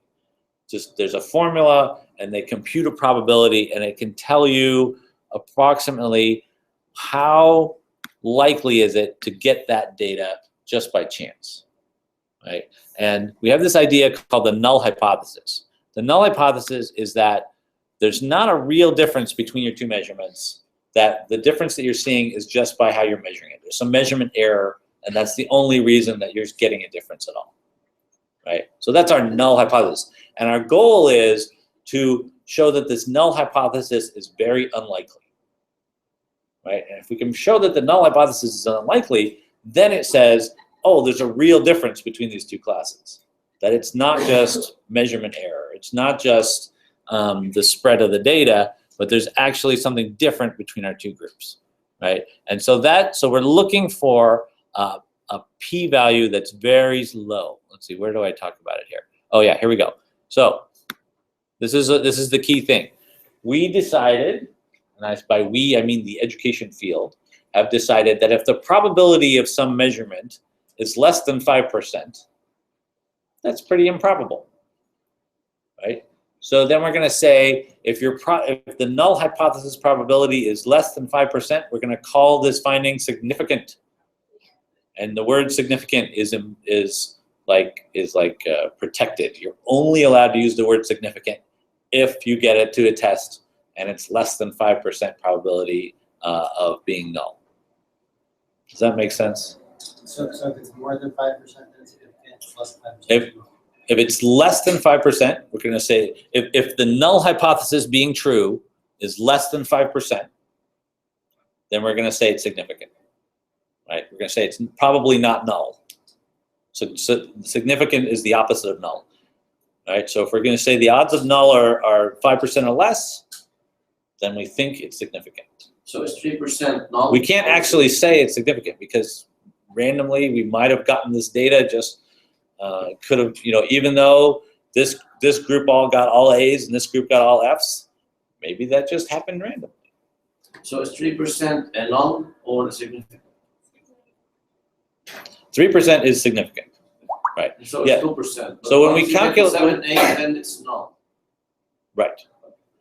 Well, not significant is what we would say. We don't actually call it null. We just call it not significant, right? So anytime we want to get a very low p-value because we're gonna get this probability score. We want it to be very low, and then if it's very low, we can say, oh, there's really a difference between those two measurements. Between class A and class B has a real difference, and that's usually what we want, right? Because we did something different with class A and class B, and we want to see if that thing we did different, like putting the objectives on the wall, makes a difference in their score.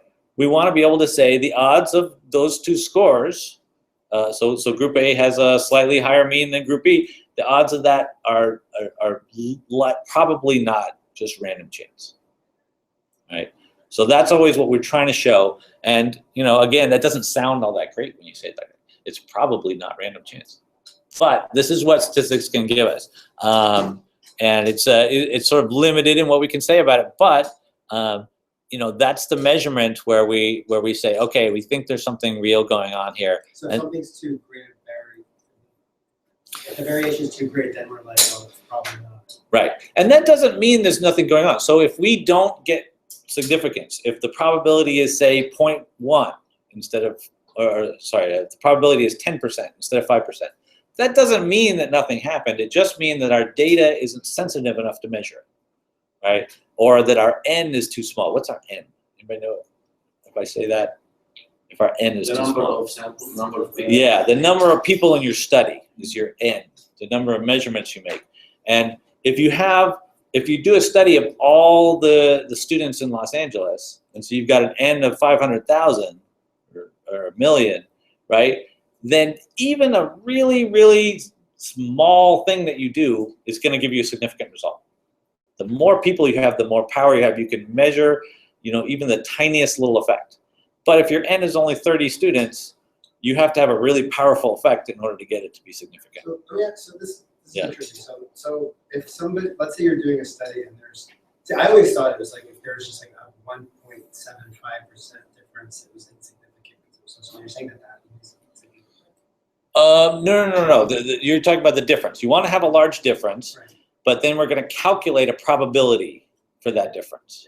And you want that probability to be low, right? The probability measure, and the probability is measured, we do something called a t-test when we're comparing means. And this is the t formula, and I don't even want to get into it. And then it's going to tell us a t-value, and you want that t-value to be as big as possible. But then it's also going to give you a p-value, and you want your p-value to be small, less than 0.05, because it's going to give you 2 as a decimal. So 0.05 means 5%.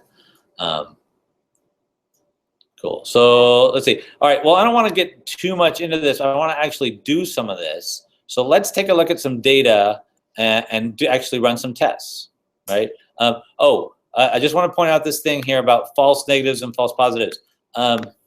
Saying that the null hypothesis is less than 5%. That means that 1 out of 20 studies gets a false positive. We get a false result that's we think is significant, but it's really not. So we need 20 studies. There you go. Then we're pretty much bound to find something, right? Well, I don't think that's true, but the odds are even that we would. Yeah. So there is definitely a possibility of finding something is significant when it's really not. And there's been a lot of discussion in the journals about, is significance testing really the most important thing to do? And if we wanted to, we could get all into that stuff. But we don't want to. We're setting an arbitrary 5%. Yeah, the 5% rule is totally arbitrary, but we had to set it somewhere, right? And that seems like maybe a good place. Okay, so let's get off of the theory. That's enough of the theory, and get onto some actual data. Now, software choices, right? We don't want to do this by hand, right? We want to use software. We have several choices here, and I'm going to sort of suggest we do one of them in particular. The best software is called SPSS, and I have no idea what that stands for. It's been SPSS for a very long time. It was owned by IBM for a while, and then it was sold by IBM. Who knows? Anyway, it's a very good software package. If you wanted to buy it, it costs like $500. But we're teachers, so we don't care. No, They have free trials. there are free trials. They do have educational student discounts. You can also use it for free on something called the Virtual Software Library at CSUN. So as long as you're on the CSUN campus or using VPN, we've talked about the VPN, right? Yes. Then you can access the Virtual Software Library. The Virtual Software Library looks like this. You go to this page and you click on the VSL login, and it wants to install something called Citrix on your computer, and then you've got to install it. Does it install it permanently or just per session? It does, but it's a small thing. It just allows it to work. Let's see. Let me see if I can install it real quickly. Yeah. So it used to be called, doesn't technically stand for anything. Oh. It used to stand for statistics. All right. Have you seen this thing? If you're on a Mac, it says this is not an approved developer. That means you have to go into your system preferences and say that it's allowed to do, which is here. You go to system preferences, and where is it? Security somewhere. Top row. That's the one. Thank you. All right. So You can say open anyway. open anyway, right here. Okay. Install this plugin, and then it will run. And it runs the thing, and we say agree, and we say install, and we put our password in, and it installs very quickly, as you can see there. Okay, so now I can go back to my virtual software library, and then you put in your CSUN name and password, and yours will hopefully look much different than mine, because you have access to lots of software that I don't have access to. All right, look, I get SPSS. You should probably have a bunch of software. Is anybody in yet? All right. No, you don't have to do it if you don't feel like it. But I just want to show you what it looks like. It's a weird thing that it does. Basically what it does is it runs the program on this other computer across campus, and you get a window as if you're seeing that computer's monitor.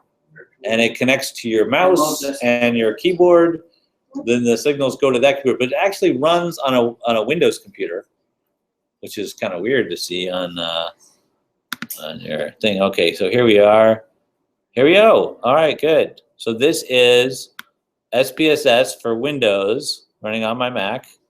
No, I have no idea what to do here. Sure. Great. Worldwide. All right. Real quick, I was a little fast. Where do you go once you're in the privacy? The system preferences, you would go to security and privacy, and then on this first page, it should be a thing right here where it says that if and it Anyway, open anyway. Exactly. I can't do that. Makes us, it's a school computer, makes us put it administrator. Yeah. So then you're out of luck on that. Anyway, so this is what SPSS looks like, and I think we should probably not do that today because it would be a pain to hassle to do it, and because we have other options. But this is the state of the art. Adobe what? What? Yeah. What else do you got? Photoshop. Yeah. That's on CSUN? On the CSUN Virtual Software Library. Yes. Yay. Cool. Yeah. So you have access to many more software than I do. I'm gonna be there all the time now. Excellent. Yeah, and you can do it from home if you set up for that VPN thing. You just log in and it's available to you. Yeah. That's awesome. Exactly. So that is the Virtual Software Library. Dr. Foley, once you graduate, do you still have access to that library as an alumni? Not if they turn your thing on. All right. There is another thing that people can do. Let's see. Where did they put it? MacPort. Okay, here it is. So somebody decided that SPSS was too expensive. So what did they do? Yes. Open source, and ironically or comically, they called it PSPP. So there is a free program called PSPP, which you can download. The downloading is a bit of a pain. It doesn't download easily. You have to, on the Mac, you have to do something called MacPorts, and you have to install MacPorts, and then it installs a PSPP within MacPorts. It's a confusing thing, but it's running off of like Linux basically, and it looks a lot like SPSS. It has all the same menu options and stuff. It has been a bit buggy for us in the past, but it's definitely worth doing because it is a much better stats package than the other options. So this is the PSPP. Okay, so that's available on the thing. It says PSPP. On Virtual Software Library? Oh. They have both. Why would they do the free one if you already have the pay one? Maybe they used to. That makes no sense to me. I mean, they're virtually identical programs, and one of them's buggy and one's not. All right, fine. Anyway, you can download PSPP for free. There's a couple of links here to do that. So that is that, but I don't want to try that today because I want to do just very simple stuff today. And so I think we should either do Excel or Google Sheets. And Google Sheets is brand new, this whole thing, and I've only used it like half dozen, 3 times. So the Google Sheets might be the way to go. And so let's see if we can't try that first, and then maybe we can experiment with some other things later. But let's try Google Sheets first. So what we're going to do is we're going to open up a Google Sheet. All right. So let's see. We're going to go to drive.google.com and just create a new sheet. So go to your Drive and go create a new sheet, and we'll just call this Stats Practice. Something like that. You can call it whatever you like. Let's see. Has anybody actually joined our Hangout here? Nope. But they can see our screen, so that's good, and hear us talk. Oh, good. All right, so I've created a new sheet here. Let's just give ourselves a little bit of data. Somebody's calling themselves student name, or I just call it ID. We're not supposed to have names on. We probably will have names on our data, and that's okay. We'll take them off at the end. All right, so, but we'll just call this student ID A1, A2, A3, 4. All right, B1.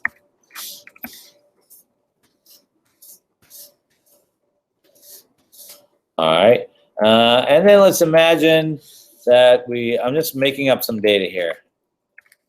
I'm going to say these students are all in class A, and these students are all in class B. All right, and let's call this the pre-test and the post-test. All right, so I'm going to make up some numbers.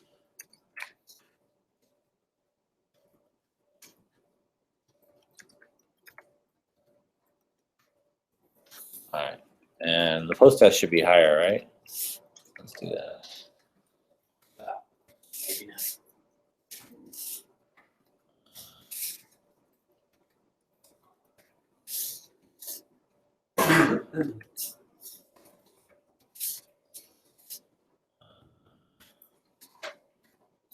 All right, good. All right, so go ahead and make up some numbers here so we can run a couple of things on data so we can see how it works. First of all, we need to know how to do the basics. All right, so what's the basic things that we need to know how to do with our data? Mean and standard deviation. Mean and standard deviation, excellent, good. So we can put it down here. We're just going to put mean and standard deviation. Now, no, it doesn't matter what your numbers are. It's all good. All right, so how do I create a mean? Who knows how to make a mean? Equal. Start with so you can look up here and you go to the insert and you can say function and you can say average here. So that's probably the easiest way to do it. For people that do this a lot, they know they just type equals AVE average like that, and then a parentheses, and then what do you put inside the parentheses? The range. You put the range, and so you can either type the range or you can just highlight some things and put a closed parentheses, and it will do that. And so my formula looks like this: equals, because you have an equal sign, that means it's a function. The name of the function, in this case average, and then the range inside your parentheses, something along those lines. If you click on this, it should highlight your range for you, which is a nice little thing. You can check and say, oh, do I really have all my numbers that I think I should have? So that's good. Be careful you don't click anywhere here, because if you click, sometimes it will add things to your average. No, it didn't. Okay, never mind. All right, cool. So then I've got my mean, and then I can drag this over, and I get my mean for the other column. Everybody knows how that stuff works? Yeah. You guys are all spreadsheetified. I'm sure Hare's got you doing tons of spreadsheet stuff. Okay, good. Cool, and standard deviation, just the same kind of thing. ST dev, and the same thing where you highlight your data, and we highlight our data, and we get our standard deviation like this. And then we can copy that over so we get two standard deviations. How come my standard deviation has so many decimal points? Yeah, so it's a complicated formula. It computes it to however many things, but I can reduce it with this nice little button here. I can reduce it to something a little more meaningful. Usually 2 decimal points is fine. That looks good. Oh, the formula for that is stdev, and you can also get that under the function list. Where's the function? If you go to insert and you go to functions, these are your commonly used functions, and then there's the more functions, and that will give you this whole list of arrays. And the same thing works on Excel. It's the same commands, everything like that. You'll notice there's actually a t-test in here, I think. I don't know. What? On Excel, they have a t-test. Oh, it's not quite in alphabetical order.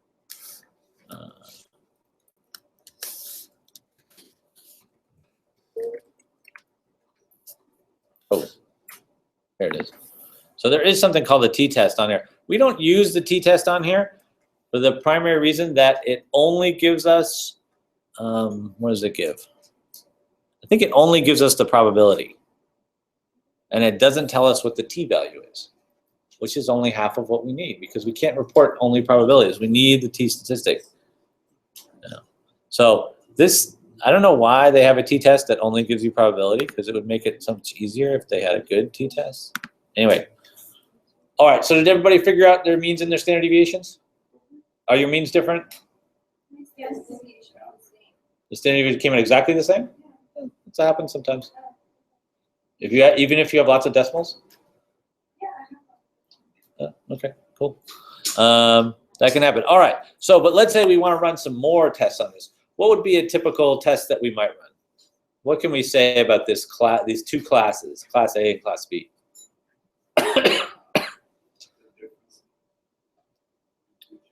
We want to know maybe the difference between the two classes. So the first thing we might ask is, what's the mean for the classes, right? So we've got the mean and the standard deviation for the whole group, but now we might need our mean for A and our standard deviation for A.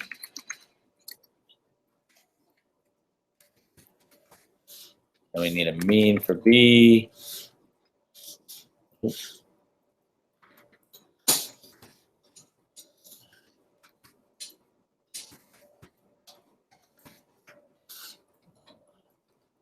All right, so then we'd have to do that. How can we do that? Yeah, we just need to make sure we do our range correctly. All right, so we want to calculate just the A values, right? And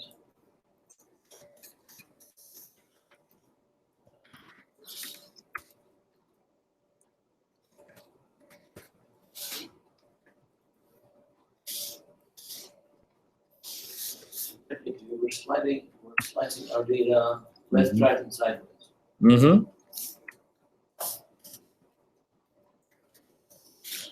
All right, and then the range for B, what's my range for B?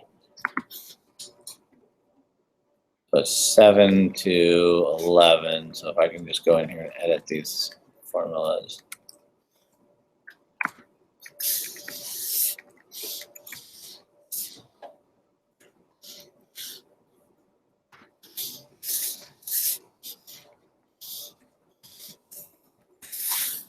All right. So it may take you a little more like that, and we could do the same thing if we wanted to do the same thing for the post test. Copy everything, and we just paste it in here, and we get our post test results for the means of A and B. And so then we're comparing the mean of A to the mean of B.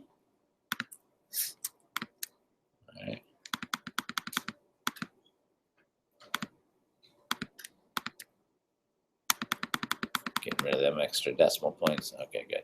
So the key thing here is I got my mean of A and my mean of B, and I see that mean of B, in my case, is a little bit higher. And we got to find out, hey, is that going to be a meaningful difference? And since I just made up the numbers, we kind of hope it's not. But might be. 6.4 and 6.8 out of. You have two unknown biases that you might have put in random. I- It's not random. I did. I started with lower numbers and started getting higher, I think. I don't know. Something like that. That could be it. Let's see if it was significant. Right? So we know that. So we know the difference here is 0.4, and the standard deviation is 1.1. So it's less. It's less than half of a standard deviation. So that may not be good, especially because my. What's my n here? No, the n is actually 10 because you count both groups. So we've got our n of 10, right? And so we've got a very small n.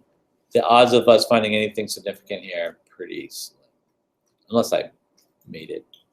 But when they're finding standard deviation for A, it's using n of 5. But the n comes in when you do a comparison, right? So the n would be the whole group. Yeah, I guess if you're just measuring standard deviation, but it wouldn't really make sense to report an n for that. Well, yeah, I guess you would. Yeah, so your N for A is that, or the number of people in group A. Usually they reserve the word N for the whole group, but the number of people in A, you might report that as well. Okay, so did we get our means and standard deviations for our two groups? Okay, cool. So let's run the t-test, right? So the t-test compares the means in different ways, and so to do that we have to go to add-ons, right? And you don't have this add-on yet, but I already have it. But you go to the add-ons menu and go to get add-ons, right? And we've done this before. Have you guys done add-ons? All right, excellent. So you've got your Flubaroo add-on, your GMath, your thing like that. So if you just type stats, so if you type stats in here, you get a couple of different options here. The one that we like is called XL Minor, right? So it should come up fairly high on your list of stats options. And this is a brand new tool. It just came out recently. Can you keep that screen on for 5 seconds? You got it. All right, and so as you know, with an add-on, you have to install it, and it says, do you want to give this program access to control your spreadsheets? So frightening sounding, all right? But it's not. And you'll notice in the description of here, it says, with the functions matching the analysis tool pack for desktop Excel. So they're trying to mimic what you can do in Excel. Excel, you can do all these same things. It's very annoying though, because you have to, if you're on Excel for Windows, you do an add-on through the regular add-on thing. But if you're on a Mac, you have to download a program from a different company that works with Excel called the Stats Plus, which is super irritating. And then it runs as a separate program. You have to run it at the same time as Excel, but it's a separate program. Anyway, if you want to play with it, we have it on these laptops. The add-on for Microsoft Excel comes free from Microsoft if you own the product, right? On Windows. Yeah. Yes. Yes, it's called the Analysis Tool Pack, and pack is spelled with P-A-K. It's apparently very important that you spell it that way. Because there's other stats tool packs, and they always spell it P-A-K. I've never understood why. All right, so once you have created this add-on, you should see in your add-ons list XL Minor Analysis Tool Pack, and the only option you have there is Start. So you click the Start button, all right, and it says working. Okay, and then what it does is it pulls up this big window of statistical tests that we can run. All right, so it's a little annoying on this because my screen is so small here, but a bunch of tools that we will probably not learn how to use most of them. We do notice that we have correlation, and hopefully we'll get some time to do that today. But if we scroll down further, we will see we have t-tests. In fact, we have 3 different t-test options down here. So we got to talk about the different options for t-tests. Cool. And feel free to chime in here if I get some of this wrong. I took a stats class like 20 years ago. I've been faking it ever since. So there's 3 options here. We have a paired 2 sample, and the keyword there is paired. Then we have 2 sample, assuming equal variances. What's a variance? Variance is the spread, right? We said it's basically the standard deviation squared. Right, so just think of it as the standard deviation. And then we have another one that says 2 sample, assuming unequal variances. So if we have a case where our variances are unequal, we can do this. There's not a big difference between these two. They do a slightly different formula. But for the most part, I just assume everything's equal because it's, what does equal mean really? How equal is equal? They're never exactly the same except once, apparently. They do. Anyway, but the difference between 2 sample and paired 2 sample is important. So the paired 2 sample is what we would do if we're comparing a pre-test and a post-test, because each student did both a pre and a post, and we're going to compare each student to their own pre and post.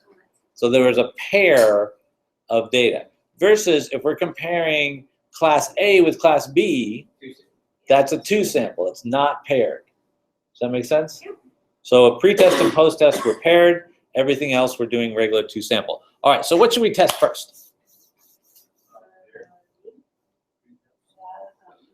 So if we're comparing pre versus post, what are we actually trying to figure out? Each day, if the event in the middle made any changes. Are our students significantly different at the end versus the beginning? In other words, did we do anything as teachers, right? This is a good thing. All right, so let's run the paired 2 sample from our data and see if our pre-test is different from our post-test. So if when we click on it, some things will pop up. It asks for the variable 1 range. So you click into that, and it's really irritating because it puts whatever cell is highlighted into it. But then you can highlight some data. And notice I've highlighted the title in there, and that was intentional. And then I click in the range, and after a second or so, it puts the data in there. And because I have the title in there, I'm going to check this box that says labels. Right now, if I don't put the title in there, then I don't check the box that says labels. Does that make sense? Now the first one is the label. Yes. And then I highlight the second group, and I click in this variable 2 range, and it puts it in there. Cool. And then it asks me for a hypothesized mean difference. We're going to ignore that. I think we can ignore that. The alpha, that basically is saying what's the level of significance that you're at. And 0.05, 5%, that's our level of significance. And it already put that in there because most people use that. And then finally, the last thing is the output range. What it's going to do is it's going to create a new table on my spreadsheet somewhere, and it's just asking me where to put it. So I'm going to click on a cell somewhere here outside, and then click on output range, and it puts that output range over there somewhere, and that's fine. As long as I'm not covering up any of my data, I can go ahead and say, okay. And what has it done? I'm going to close my thing here. What it did is it created this big table. All right, and so a table. So how many people got a table? All right, some people are still working on it. All right, No, so watching. you're just watching? Okay, that's fine, that's fine. Could you share this with us, please? Share mine? Sure, I can do that. I'll put a link to it on the course class page, so people can have access.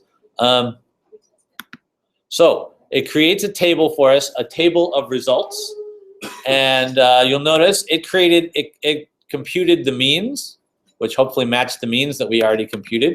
Of course, we could have just waited, and it would have given us the means anyway. So 6.6 for the pretest and 13.5 for the post-test.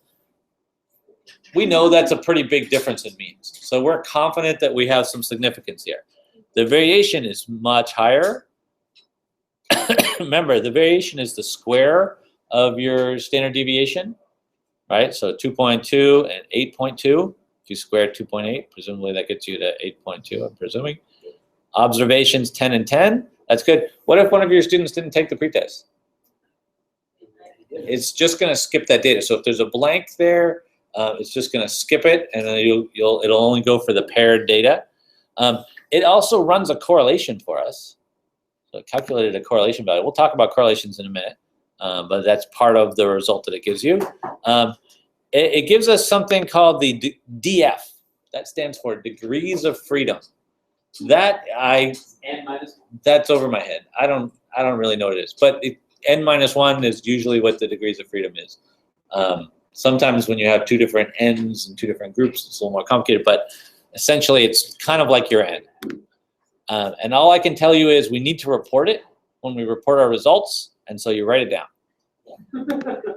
As long as Excel is giving it to me, I have no problem. They're giving it to us, we write it down, we put it in our paper. That's great. And you can highlight those squares to make them look like those are the fancy schmancy analysis Right. we want. So yeah, that's a good idea. So let's highlight this because this is a square we need. Oh, that's not what we wanted to do. That's the bucket. There we go. Okay, so we've highlighted our degrees of freedom because that's one of our important things. The other important thing is our t statistic. This is our t value. So we ran a t-test, which computes a t value. And this is a good one, -10. What does you think of the negative means? It's just with the order that we did things, right? So if we'd put our post-test as variable 1 and our pre-test as variable 2, it would have been positive. We're given the same thing. So negative. So it's just saying which direction the thing it was going in, but we pretty much can just tell from looking at it. What's the point? And then it gives us 2 p-values, right? Now this is another important sort of critical thing we have to remember. There's 2 types of probabilities. There's what we call the one-tail probability and the two-tail probability. Now the word tail has come up before. What's a tail? The tail on the bell curve, right? Right. So that's actually what they're talking about. And they're saying that we're looking at the overlaps of the tails of 2 bell curves. And the question is, do we need to look at both tails as I don't know how to say this right. Are we going to look at both tails as adding to the probability, or do we only have to look at one tail? And the deciding factor here is, do we have a hypothesis? Are we predicting that one group will be higher than the other? And in this case, what's the answer? Yeah, we think our post-test should be higher than our pre-test. We think that we should be teaching someone. So we have a strong hypothesis, which means that if it ended up being the other way around, we would not call that success, right? So there's only one, so we're basically saying we're only interested in things where the post-test is higher than the pre. That's our hypothesis, that's what we're looking for. So that limits our probability of that happening accidentally. Does that make sense? Because we said only one direction of significance is what we want, so that limits our probability. So we get to use the one tail, right? Because we only need one tail because we have a strong hypothesis. And look at that number. That's a good number, right? 0.000000. So what's the probability there? Let me see. 1, 2, 3, 4. 0.0001% probability of the null hypothesis being true. Now, assuming this was real data and I hadn't just made it up. But so this says this data, that difference in means could not have happened accidentally. The odds of that happening accidentally are 1 in 10,000, right? The odds of the null hypothesis being true are 1 in 10,000. That is very unlikely. We can call that what? Significant. There's a significant gain in this case from pre to post, right? And that's what we like to see, right? So we have a significant result here for the pre versus post. And did they put the labels on it? So the labels go here, which is very nice because it helps us remember what we were testing on that. So it's always good to keep those labels. That T stat, how should we read that? What does that mean? The higher the better. Yeah, so 10 is about as high as you're ever going to see in a t-value.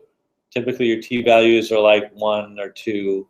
And it's a thing that we report when we report our results. It sort of gives us sort of, real stats people will look at the t-value more than the probability. For those of us who mainly just say, is it significant or not, we care about the probability. But if you're a real stats person, you would focus on that t-value. So we always report both, as well as the degrees of freedom when we report our results. We need those 3 statistics to report our results. All right, cool. So we've done a t-test. We've compared 2 means, pre-test versus post-test. What's the other thing that we want to compare? We want to pair the 2 classes, right? So we need to do something different with that, right? What test are we going to use for that? Yeah, so we go back to our add-ons, say start again, get our menu back here, and scroll all the way to the bottom, and we're going to now this time use our t-test. And I think our variances are close enough, we can say they're equal variances. And unless they're really far out from each other, I think that's good most of the time. All right, now what kind of range should we do? First of all, what are we going to compare? You can only compare one test. One test at a time. We can compare both, but we got to do it 2 separate times. A and B. Right, so you want to do A and B for? All right, so we got to do this separately. So we can start with the pretest, right? So we say for the pretest, that's going to be this data here. All right, and then we click in our box, and it gives us the range, and then we highlight range 2. Can we do labels on this? No, we don't have a good label. Sorry. We don't really have a good label on that, so we'll have to leave the labels out. What do we do for hypothesized mean difference? Ignore that. The alpha is already 0.05. So what else do we need to do? Just need to come up with a range. So we find some cell that we haven't used before and click that in for output range and say, okay. And so it's going to run this test for us. All right. Now, just to let you know, like in the olden days, you'd have to be calculating on your calculator all that formula, that summation formula, and we'd add that up. And then what you'd do is it would calculate for you a t-value, and then you would look up that t-value in a table in the back of the book that would tell you what the probability was. That's the old school way. You got to do that before? All right. Those are the olden days. In the 80s. Right. Now we talked about how they get those values in the table. Yeah. So because we didn't have labels on this thing, we should probably go ahead and change our variables. What did we do for variable 1? This was class A, and this was class B, and we should put pretest on here so we know what we're doing. All right, okay, now I've got my 2 means, I got my variances, the number of observations. It comes up with something called pooled variance. That's different. Degrees of freedom in this case was 8, so it was n-2. One of those things. And then it gives us our t statistic, which in this case was 0.04. Cool.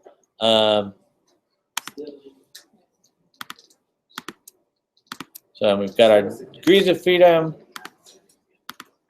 right? And then we look at our p-value. Do you think this should be a 1-tail or 2-tail? 2-tail, because we don't know if either classes. We don't have a hypothesis Yeah. whether either class is I mean, different. if this was a real study, we would have a hypothesis, and we would use 1-tail. If it's just sort of two classes, I want to see if they're different or not, that would be 2-tailed. And so I can use the 2-tailed, but it doesn't really matter, right? Well, I mean, we can look at both. We can look at both of them and say, neither one of them is very low. It's not the odds of this being a null hypothesis are 0.7. although some cheaters Essentially. like to use the 1-tail statistic. Cheaters. Yeah. Exactly. Ryan said it. Yeah. If you've got a reason to believe that one of them's going to be higher than the other, then by all means you can use the 1-tail. And so that's if you have a well-designed study, that's what you do most of the time. So in this case, not my case of my data here, not significant results. Is that good or bad? What? Might be good because then both It's a pretest, right? both your teachers are teaching about the same. Well, but this is the pretest. It's actually quite good. You want your pretest to come out as the same because that means that you've got 2 groups that are pretty even with each other, and that will be a good test of your intervention, whatever you're trying to do. So you'd like to have your pretest come out like this. That's a good thing. You want to see your post-test show some differences. Right? Okay, so I'm going to let you do the post-test. I'm not even going to show you. All right? So how did we know exactly that this is close enough? What did we look at? We looked at the p-value. And what's the threshold we want? 5% or 0.05. We want p less than 0.05. That is our key variable. And so our p here is 0.3. Much higher than 0.05. Yeah, or 0.6, even much higher. Right. Right. Okay, so let's compare. Let's take a look at your post test and see if you've got some gains from pre to post. Should we look at the 1-tail this time? We're expecting. Yeah, we it's the same. Yeah, assume you have a hypothesis, right? Maybe you do. Well, it doesn't matter. We're comparing the 2 classes. So we're comparing the 2 classes on their post test. Right.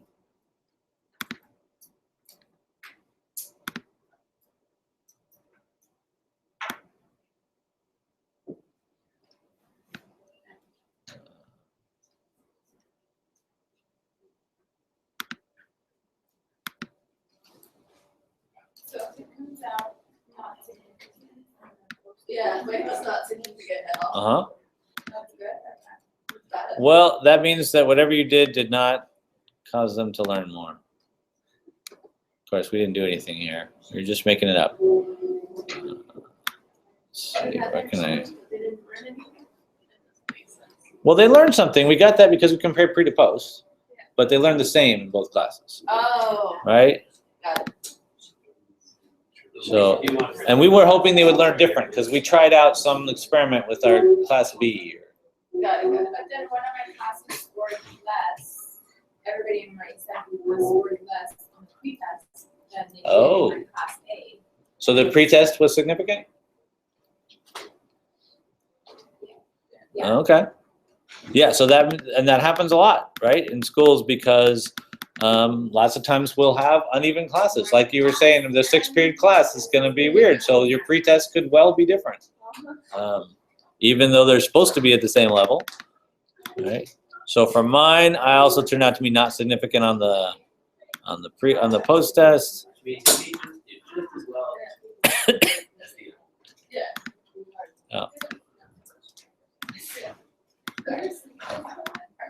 So we would use this really when we're comparing a class that we are doing something in versus when we're not doing. Right. So we're picking the F test, 2 samples. T test. F test is something different.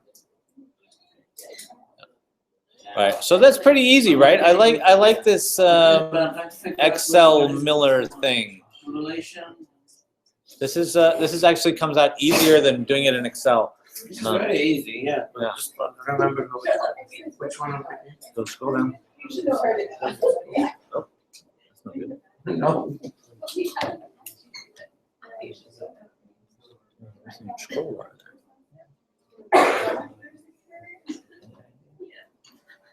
This- there. Yeah, that's not I'm struggling with it. Maybe close it and open it again. this. There's something down Can you here. just use the 2-finger scrolling? Does that work? There you go. So which one I want? So if you Two want- samples. Right, yeah, if you're comparing A versus B, you are just 2 samples. And then you highlight a range and click in there. So the first range is A, right? Okay.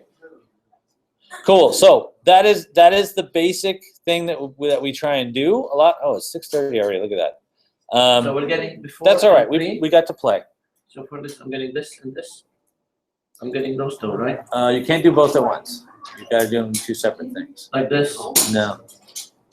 You got to do pre-test first and then post-test on a second. So for A, all of C, and all of D.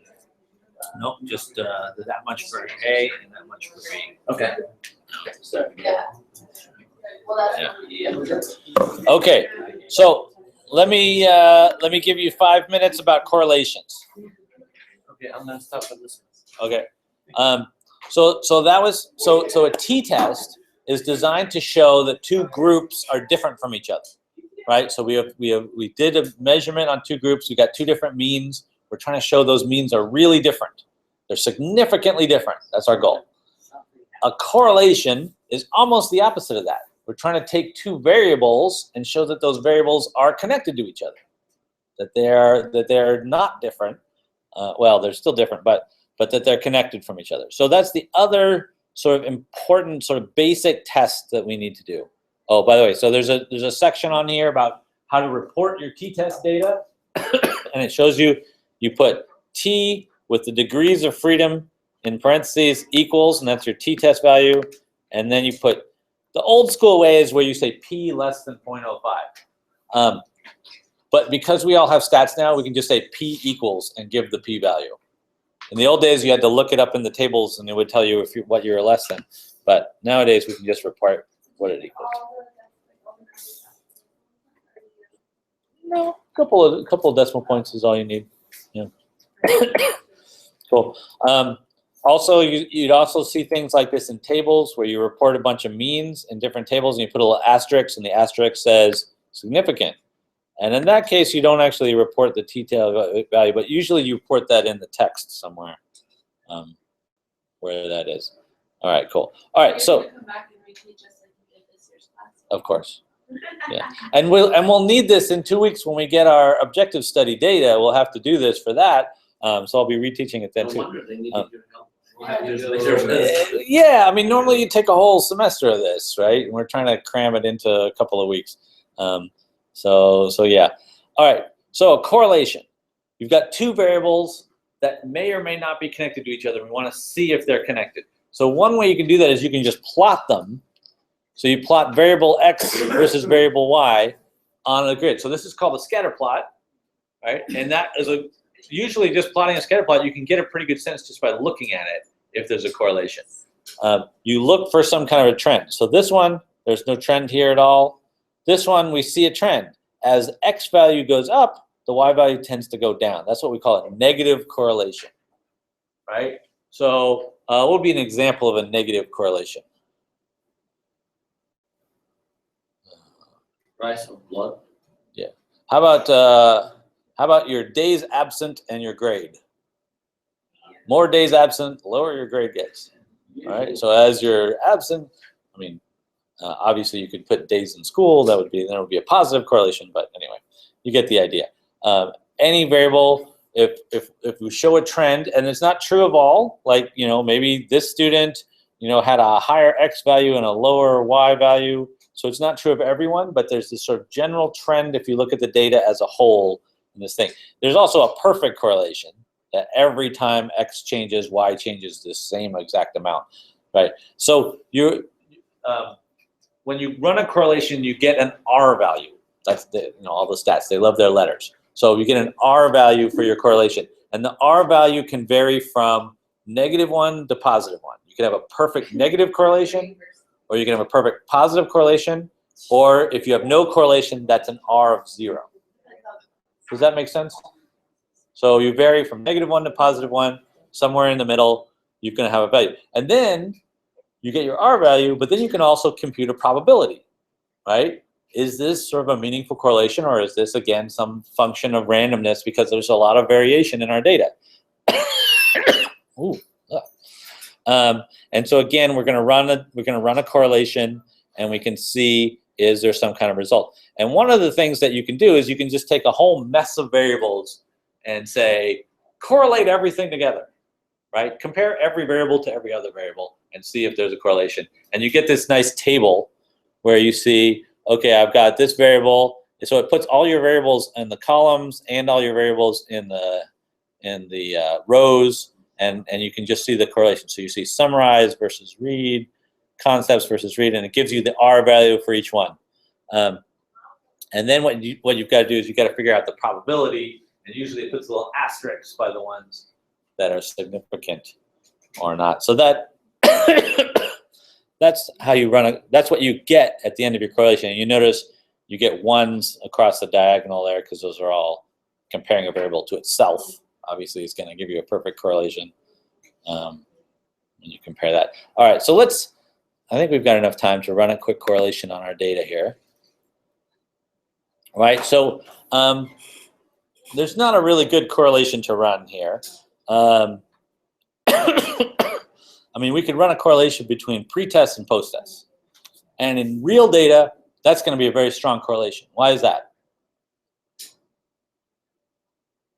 Because good students tend to be good at the pre-test and they're still good at the post-test. And other students are not good on the pre-test and they're still bad on the post-test. And so there's usually a lot of correlation between your pre-test and post-test. When you put random data in like this, you may not get such a correlation. Okay.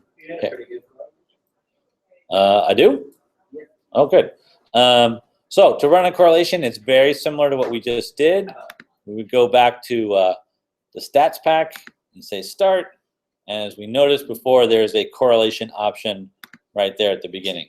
And this time it only gives you one range. It says, give us all the columns that you want to correlate. And so what you would do is you'd highlight both of your columns and put that in your range and put labels in the first row. All right, and then it says, okay, where do you want the output? Find a good spot. I'm going to put this down here. Output. And so it's the same exact things. Normally, we're going to be grouping things by columns. Pretty much always when you do your data, you want the students, each student to basically have their own row. Each measurement has its own column. That's just the way you do it. It'll keep your life simple. It gives you a nice simple little, so this is that table like I was showing you, but because we only had 2 variables, we only really have 1 number. So that's a pretty good correlation. Not bad for random. What's a good number for correlation? 1? Is it? No, you're never going to get a 1, right? Anything above like a 0.4 or below a negative 0.4, that's pretty strong correlation. But this did not give us probability. So this is the annoying thing about doing this in Excel. Now, if I do this in SPSS, it will give me, this is the R value here, by the way. That's my R value.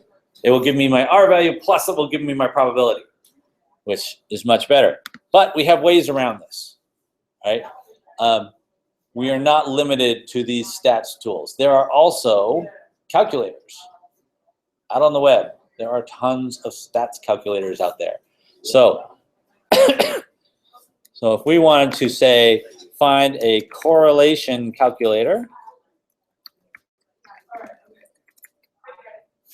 there we are. I can look up correlation calculator, and there's a bunch of calculators up there. This first one that comes up is from a website called Social Size Statistics, and it gives you all this cool formulas and stuff like that. And you're like, I don't care about the formulas, just let me run the test. So you say, take me to the calculator. All right. And so that's a correlation calculator. And it says, give me your X values and your Y values. And notice it wants all the values. It doesn't just want the averages, right? It's got to see all the values. So all you got to do is you take your data,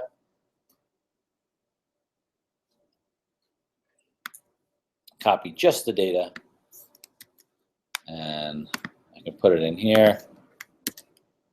And then I've got my other data. And of course, you know, if you have much more data than this, for your actual study, we'll have lots of data. Like for objective studies, we'll have tons of data.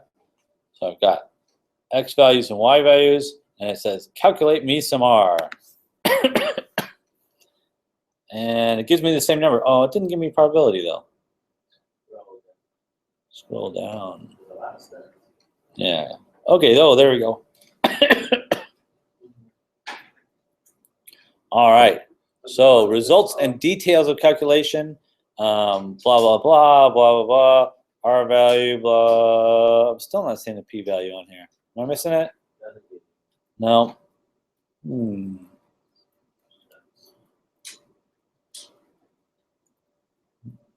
It does give me R squared, though. That's called the coefficient of determination. Yeah.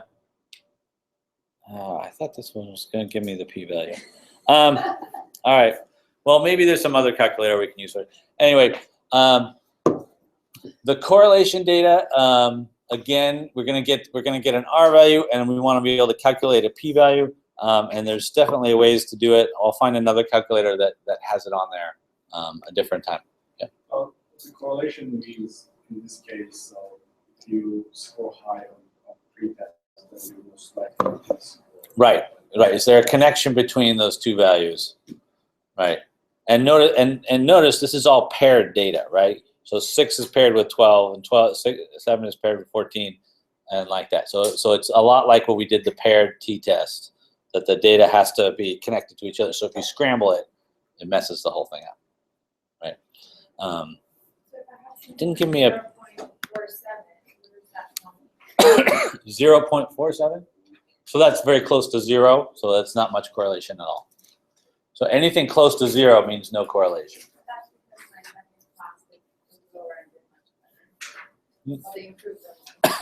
They improved a lot. Yeah. So we'll see. The way that you often use correlation is you're trying to connect two variables that are not obviously connected, like pre-test and post-test. That's pretty much bound to be correlated, and it's not very interesting to show that it's correlated. What's interesting, if you can show like something you measured on a survey, like I hate technology correlates with really high post-test scores. Well, that's kind of interesting because you wouldn't intuitively think that. So you want to find some kind of correlation. Hopefully you have a hypothesis about the type of students that are likely to do well under this circumstance, and then you can find some measurement that shows, yeah, they actually tended to do well.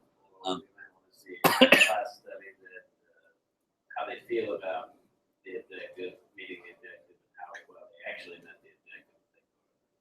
Maybe they're having false Right. bias in my class because they're thinking they're doing really well and they're not getting any answers. Mm-hmm. Right. So liking the fact that they know the objective and doing well on that exit ticket, right? Are those two things connected? That would be interesting to find out. So something like that. You're going to try and sort of connect not obviously connected variables and to see if there's actually looks like there's a connection between those two things. And then you get to tell a story about it and make up some kind of explanation for why that would be true, which is kind of fun. All right. So those are the two basic tools, the t-test and the correlation. That we're going to be using, and we'll use that when we get our data from our correlation study. Since we're just about out of time, I just want to point out one thing which is very important to us. I put on here something called the MA portfolio instructions, and there's a lot of stuff on this, so we'll probably have to talk about it again next week, but I want to highlight it for you. This is how you get your degree in this program. Right? You will create at the end of this program, so in about a year and a month, you will create a portfolio. That portfolio has several things in it, but one thing is more important than the other things. And that one thing is what? Your research project, exactly. Your write-up of your research project. And the way that we do it, and I think I've talked about this in here, that by calling this a portfolio, this is technically an exam for your master's as opposed to doing a thesis, because the thesis has a lot of rigmarole about going through human subjects and printing things out on the right paper with the right margins and blah, blah, blah. We get to skip all that by calling this a portfolio. And you still get to write a good paper, and we don't have to go through all that hassle. So that seems like the best of both worlds. The way the portfolio works is we use our student learning objectives. Now, I don't know if you're aware that we have student learning objectives, but we do. Wow, I can't talk today.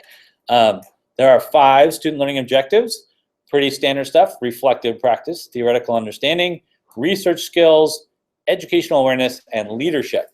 And what you're going to do is you're going to identify an artifact. That usually means some assignment you did for some class that exemplifies how good you are at those 5 things. And we have picked for you in the research skills your research paper or your development paper. What do we mean by development paper? No, a development paper is a different kind of project. So you can do a research project where you're collecting some data and doing some testing and some stats like we did, or some people have an idea to build something in this class. So if for your project you want to create something, you want to develop some new software, you don't want to develop some new technique, some website or something like that. It could be, but there's some caveats on that. All right, so if you scroll down on this, you'll see that it describes the 2 types of projects. The research projects on one side and development project on the other, and they're very similar to each other. Go away. Okay, research project on this side and development project on this side, and it basically gives you an outline of what you need. So for the research project, you need to create a research project proposal. For a development project, you need to create a development project portfolio. The difference is, okay, so this is for the creation of a technology tool for education. And there's a little caret here that says that there's a footnote on here, and it describes what new technology tool means. It includes software, websites, hardware, or something. And it could be something that you use with technology, but there's one sort of big hurdle to that. It has to be something that hasn't been done before, right? You can't reinvent the wheel. We're not interested in doing things that are already out there in that. So you've got to have some innovative idea, and pretty much you've got to get that approved by us the committee, and by us I mean Hare and Chang and me. That's essentially us. And so that's kind of a high bar. So we sort of discourage people from doing a development project unless they have a really clear idea and they know that this is something that the world needs. And so and it's something that can be built in a year and a month, something like that. So again, that's a lot of things. So a lot of people end up doing the research project side. Some people end up doing something that's in between. There's sort of a gray area where you develop a little bit, but you haven't developed something totally unique. And so you've done some development, but then you also need to do some research to go with it. And so there's sort of a gray area in between research and development, and that seems to happen a lot. Okay, so it describes pretty much the ideas, what needs to go in your proposal, and this will be due at the end of the semester. And then it describes, we will do the data collection this fall, and then in the spring we'll write up our papers, and that's the 3-semester plan for getting your project done. All right, so where are we at right now? We're at getting the idea stage, right? So how many people are really set on their idea so far? They know what you're gonna do. 2, all right. That means a lot of us need to do some thinking about what's our project gonna be and how you're gonna do it. That's why we put up these discussion forums so you can get some feedback on some ideas. You're not limited to those ideas. You can change your mind at this point. We haven't done anything yet. We got lots of things we can do. I changed the reading for this week. We're gonna read this paper by, what was it, Greenhow? But I like this one because it has a lot of good ideas. It's about a 5-year-old paper, and it's talking about, now that we've got the web, what should we be doing with it in education, and what can we study? And so it describes a lot of the sort of current research 5 years ago, and so the directions that they think the field is going. So this will hopefully give you some good ideas if you don't have it. Not that you have to do something with the web. That's just one possibility. There's many different technologies that are out there that might be worth checking out, and things like that. But of course, there's lots of good citations in here that'll give you ideas for papers to look up and things to do. It's how long is this paper? Yeah, it's kind of on the long side, but hopefully it's good. If there's sections you're not interested in, you can kind of skip it. 256. What is it called? It's called Greenhow, Roblia, and Hughes. That's on there.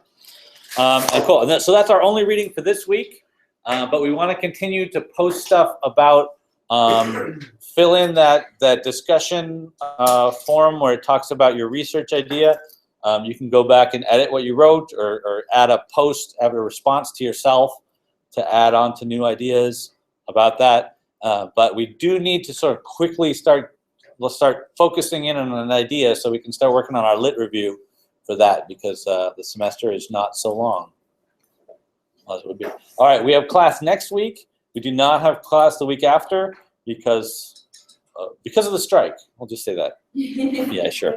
But yeah, so we'll be here next week to work on that. And I apologize for not getting your interviews back to you. I will get those all back by next week. Cool. Great job. I guess there's no food tonight, so you're all on your own. Don't forget to fill in the informal thing, because only 4 of us have done it so far. Oh, I asked a Each day question we're too, gonna do, because some like, of us are How on many kids are being sent to? objectives week. Oh. Do you want to point out where that is? I emailed it to everybody's Gmail, On like the last class. data, It's under data. And it's there. that form. There This it is. form. So So you should be filling this out every day. That's just to Yeah. collect the, You can fill it later too. that's to collect the on-task data. Mhm. Can you send us a link? We can copy that. I already did. Are we sharing the same one, or I? Click Yeah, here to so that's access the- form. Just answer on the same one. It's Oh. for us. You go to the No, I bottom wanna make a there, copy so for it- me, and then I can give You you the data. can, or it would probably be easier just to do it on the same one, so all of our data's together. What do you do if you forgot to give out your permission form? You can figure it out later. Give it out now. Exactly. Give it out. So, Cool. Yeah, I wanted to show you the letter I made. Okay. And the you should be consent from the back. collecting the. All right, good. exit And your principal signed off on that? I guess, yeah, she's not gonna say no, she just wanted to say, this is what they're most interested in. And then this is the explanation of what we're doing. I wanted to share with you. Sounds good. Okay. Yeah. Very nice. Thank you. So I met a bunch of different schools. I'm gonna turn off my recording. Just because. Today's lesson has been recorded, right? We can go back Yes, and it watch it. is. I'm stopping the.